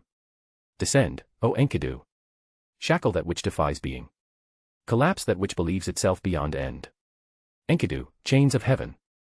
Mage's voice echoed through the overvoid. Magic circles bloomed across the infinite void like constellations, and from them, the chains emerged, golden, radiant, and endless. Sensing the incoming danger, the great darkness tried to flee. It couldn't. The chains surged forward, latching onto it with blinding speed. The darkness roared, shattering the first wave with ease, yet the moment they broke, the chains reformed, thicker, stronger, and faster than before. With every rupture, they regenerated mightier than before. There was no end to them. The overvoid trembled as the relentless tide of divine chains overwhelmed the great darkness. Bound by a force that grew stronger with resistance, the once unstoppable entity found itself slowly, inexorably sealed. Mage and the other shadows vanished, the cost of casting that spell had been their lives. But the outcome made one thing clear, the darkness was sealed. Not forever, only for about a year or so. Still, that brief window gave the forces of light a fighting chance to fight. Then again, the forces of darkness still had Ashbourne's armor. "Ember, a little help getting back home?" Ashbourne asked, knowing he wasn't yet strong enough to return to the Omniverse on his own. The Phoenix Force ignored him, shifting into her human form and leaping into the sea of chocolate, where she happily began to eat. Ashbourne sighed, resigned to wait until she was finished. He turned to glance toward the Omniverse, then froze. Standing before him was someone he hadn't expected. Ashbourne instinctively took a step back. This person, while not as powerful as the Great Darkness, was far more dangerous. Chapter 74, Chapter 74. It was a shocking scene, how could it not be? Kneeling before a throne stood some of the Omniverse's most dangerous villains. The true form of Trigon. The Empty Hand. A twisted version of the Justice League, each member wielding both anti-crisis and crisis energy. Necron was there too, now bonded with a fragment of Ashbourne's weapon. So was the Batman who laughs. In fact, every figure present had merged with a piece of Ashbourne's armor. And seated on the throne, exuding a quiet yet overwhelming menace, was the one who possessed the largest piece of all, the chest plate. Darkseid sat upon his throne, silent and imposing. From time to time, flashes of lightning surged across his armor, remnants of the Mother Storm now under his control. That's right. Darkseid had tamed the Mother Storm. It had devoured the primordial storm that once nearly killed Ashbourne. Though powerful, that storm had been badly damaged and was forced into a deep slumber to recover and adapt to its newfound strength. It never stood a chance. By pure fate, or perhaps dark design, the armor housing the main core of the Mother Storm had landed right at Darkseid's doorstep. And when the storm awoke to challenge him, he didn't hesitate. He fought it, and he won. On its knees, the Mother Storm submitted. They became one. Through this union, Darkseid inherited all the knowledge the Mother Storm possessed.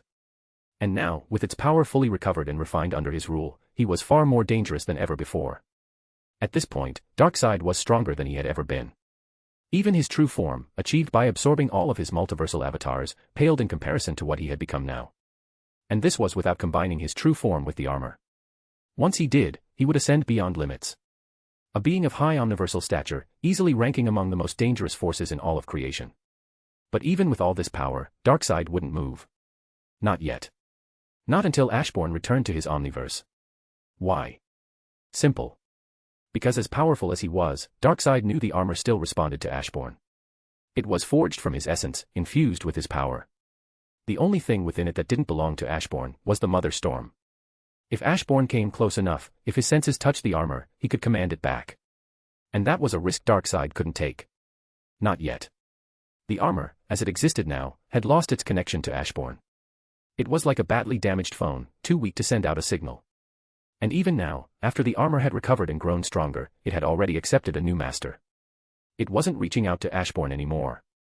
If anything was going to happen, Ashbourne would have to be the one to reach out, and that would only happen if Ashbourne came within range. Shouldn't we act now, since Ashbourne is clashing with the darkness? A dark, shadowy version of Superman asked, his eyes fixed on the sky above, where the distant battle between Ashbourne and the great darkness raged on. If they acted now to overthrow the multiversal Justice League, they could have easily shifted the balance in their favor, opening the way to strike at Ashbourne and finally get rid of him. Ashbourne is about to leave for his Omniverse. We should wait until he's gone. The Batman who laughs said with a twisted grin. My only concern is that he might already know about our spy. Only the prime members of the Justice League knew about Ashbourne's plans to leave this Omniverse. Ashbourne already knows who the traitor is. The reason he hasn't acted yet is most likely because of Allsight, Darkseid said calmly. Allsight was a shadow born from fusion, created by combining the abilities of the Watcher, Heimdall, Miles Morales, Agamotto, and Sage. It possessed the terrifying power to see everything. Watu, the Watcher, could already view all timelines and possibilities at once. But even he had his limits, he couldn't focus on everything simultaneously. Allsight, however, had no such weakness. Heimdall was essentially all-seeing. His only real weakness was that he couldn't focus on everything his eyes perceived. All of creation existed within his line of sight, but the sheer amount of input overwhelmed even him. He could see everything, just not process it all at once.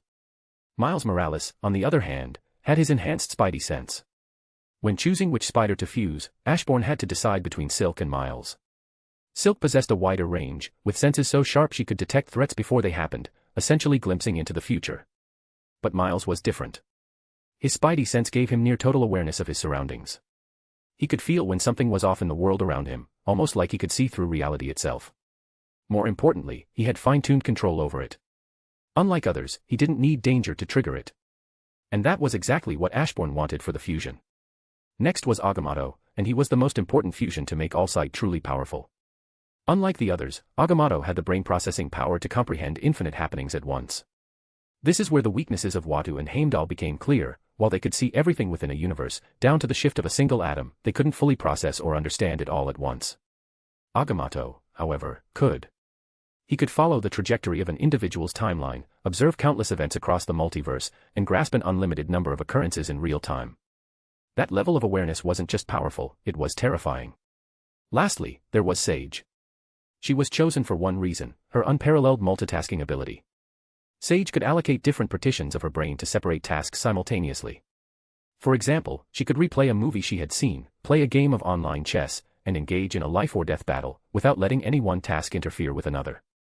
So, with Sage's mutant gift, Agamotto's limitless mental processing, Miles' controlled and intuitive spidey sense, Heimdall's all-encompassing vision, and Watu's cosmic oversight, Ashbourne had created Allsight. And yes, Ashbourne saw everything. Not only that, but Allsight had grown stronger over time. Ashbourne had even fused some of the best sensors from the DC universe into its framework. He had long since located all of his missing armor pieces, he simply hadn't made a move. Not while the darkness still existed. But with the darkness now sealed away, Ashbourne simply had to wait for his strength, and his shadows, to recover. Yet, from Darkseid's perspective, and the others watching closely, this was the moment they had been waiting for. All of Ashbourne's shadows were gone. The only real line of defense he had left was Ember. Wasn't this the perfect time to launch an all-out assault against him and the Multiversal League? It's not like Ashbourne can just appear and get his armor back with but a thought, it would be a fight between them and the armor, and in Ashbourne's current weakened state, they would have the upper hand, another reason Ashbourne was not making his move against them. But they would not make a move against him, because he was far too calm about their existence. We should wait a little longer. Ashbourne will leave soon, then we'll have nothing standing in our way, the Batman who laughs said with a twisted grin, his laughter echoing through the chamber. The others grinned as well, all eyes turning toward Ashbourne. His arrogance would be his downfall. Meanwhile, Ashbourne stood face to face with Lucifer Morningstar. A/N, it would not be as easy as Ashbourne walking up to his former armor and calling it back. Chapter 76, Chapter 75. A/N, I made a mistake, I didn't expect to get 100 Power Stones so quickly. Honestly, I'm not even upset about that, I mean I'm him. But I have other novels which had also got the 100 Power Stones, and one is nearly 150 Power Stones. So, 100 Power Stones per chapter. But I will be giving you guys the 2 bonus chapters today. You want to come with me? I know you want to break free from your father's grand plan, but even then, your father is basically the same being who created the omniverse I come from, Ashbourne said, his gaze steady. Lucifer shook his head. Do you know what the great darkness truly is? He asked, turning his eyes toward the sealed void in the distance. It's the darkness. The nothingness that existed before creation, Ashbourne replied, frowning slightly as he too looked at the sealed darkness, confused by the question. The darkness is just his unconscious. The whole battle between the light and darkness, it's all part of his grand plan. Your arrival, you sealing it, it's all written down. Am I right?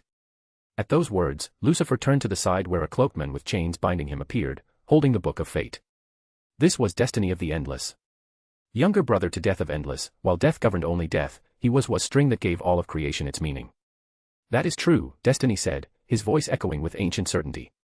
Ashbourne frowned, his eyes narrowing as he turned to Lucifer. Now, he understood. Lucifer didn't just want to escape his father's shadow, he wanted to escape a fate already written. After all, what was freedom if every decision you made was already scripted in someone else's book? Well, I'll take you out on 2 conditions, Ashbourne said. Lucifer nodded without hesitation. He didn't need Ashbourne to say the words. He already knew what they were. I was going to ask for my armor, but this opportunity is too good to pass up, Ashbourne said lightly, his mind racing with ideas on how best to use Lucifer. And what could be better than having him help comprehend death? Lucifer was one of the few beings beyond death's grasp. Yes, he could die, but he can just return. In fact, he could bend the endless to his will if he chose, perhaps even destroy them. I can retrieve my armor on my own. What I need most right now is... Ashbourne paused, his eyes narrowing. Yes, how about you help me comprehend all the powers of the endless, and assist me in gaining those abilities for myself? Meaning. He didn't get to finish. Lucifer silently raised his hand toward the omniverse. Fun fact about creation, it was brought into existence by Lucifer and his brother Michael. Michael held the power to create from nothing, but he couldn't give shape to his creations. That task fell to Lucifer, who molded Michael's raw creations into form, space, time, and all the building blocks of reality. Everything was shaped by Lucifer, and he retained the ability to reshape it at will. Another fun fact, when Lucifer and Michael worked together, their combined power rivals that of their father. This is the endless power, Lucifer said calmly, holding out an orb radiating with divine force. You can absorb it and merge it with the fusion happening inside you. You don't necessarily need to comprehend it to use their powers, but understanding them would let you unlock their full potential. Ashbourne stared at the orb, momentarily speechless at just how absurdly overpowered Lucifer truly was. If I help you comprehend it, that'll count as your second request, Lucifer said. Ashbourne nodded silently and took the orb. Without warning, Lucifer slapped the orb onto Ashbourne's forehead. Ashbourne stumbled back, his eyes darting around in confusion. His hand went to his head, disoriented. The entire experience had lasted only an instant, but to him, it felt like trillions of years. In that one fleeting moment, he had been submerged in the raw essence of the endless: death, destiny, desire, despair, destruction, dream, and delirium. These 7, Ashbourne had comprehended them all. But it came at a cost. His mind had been forced to break free from the limitations of a mortal perspective, allowing him to perceive the reality of trillions of years passing in what others would call an instant. Ashbourne knew the drawback of such awareness. He would now struggle to feel the passage of hours, days, or even years, unless something significant demanded his immediate attention. Thor from Marvel faced the same issue. It was why he always seemed so happy to return to Earth. For him, what felt like a day might have been years to everyone else. This was the flaw of living a long life. Ashbourne didn't want to deal with such problems, and to make things worse, even though he had mastered the endless powers, he couldn't use them, at least not yet. They were still fusing with the rest of his abilities. That said, his control over darkness had reached unprecedented heights. At this point, even if he resurrected a normal ant as a shadow soldier, that ant would be at least multiversal in power. In the past, such a creature would barely reach planetary level, proof of just how far Ashbourne's strength had grown. Another gift from me: learning to master your sense of time will serve you well. Better to deal with it now than later, when you'll start missing important events because your perception of time has adapted to the years you've lived, Lucifer said lightly. Ashbourne simply sighed before teleporting down to Earth. Yes, now he could return to the Omniverse without issue. And this was just a glimpse of what he'd be capable of once the fusion was complete. Ashbourne reappeared in his mansion. What was that? I felt the vibrations ripple across creation, Supergirl asked, flying over to Ashbourne with a look of unease. Nothing major. I was just fighting the darkness, Ashbourne replied lazily. It's sealed now, so your only concern should be the others still running around. As he spoke, his gaze shifted to Raven. This wasn't her true form, but an avatar. Her real self now resided in the sphere of the gods. Still, her true form was in complete control of this one. You're still leaving? Raven asked quietly. Ashbourne nodded. Yeah. I need to reach my peak potential first. The darkness isn't someone I can face in my current weakened state, he said lightly. Raven lowered her gaze, a flicker of disappointment in her eyes. You'll be missed, and... Supergirl suddenly reached out and took Ashbourne's hands, leaving him stunned by the gesture. She locked eyes with him, and for a moment, the world around them seemed to fade. Slowly, bit by bit, her lips began to draw closer to his.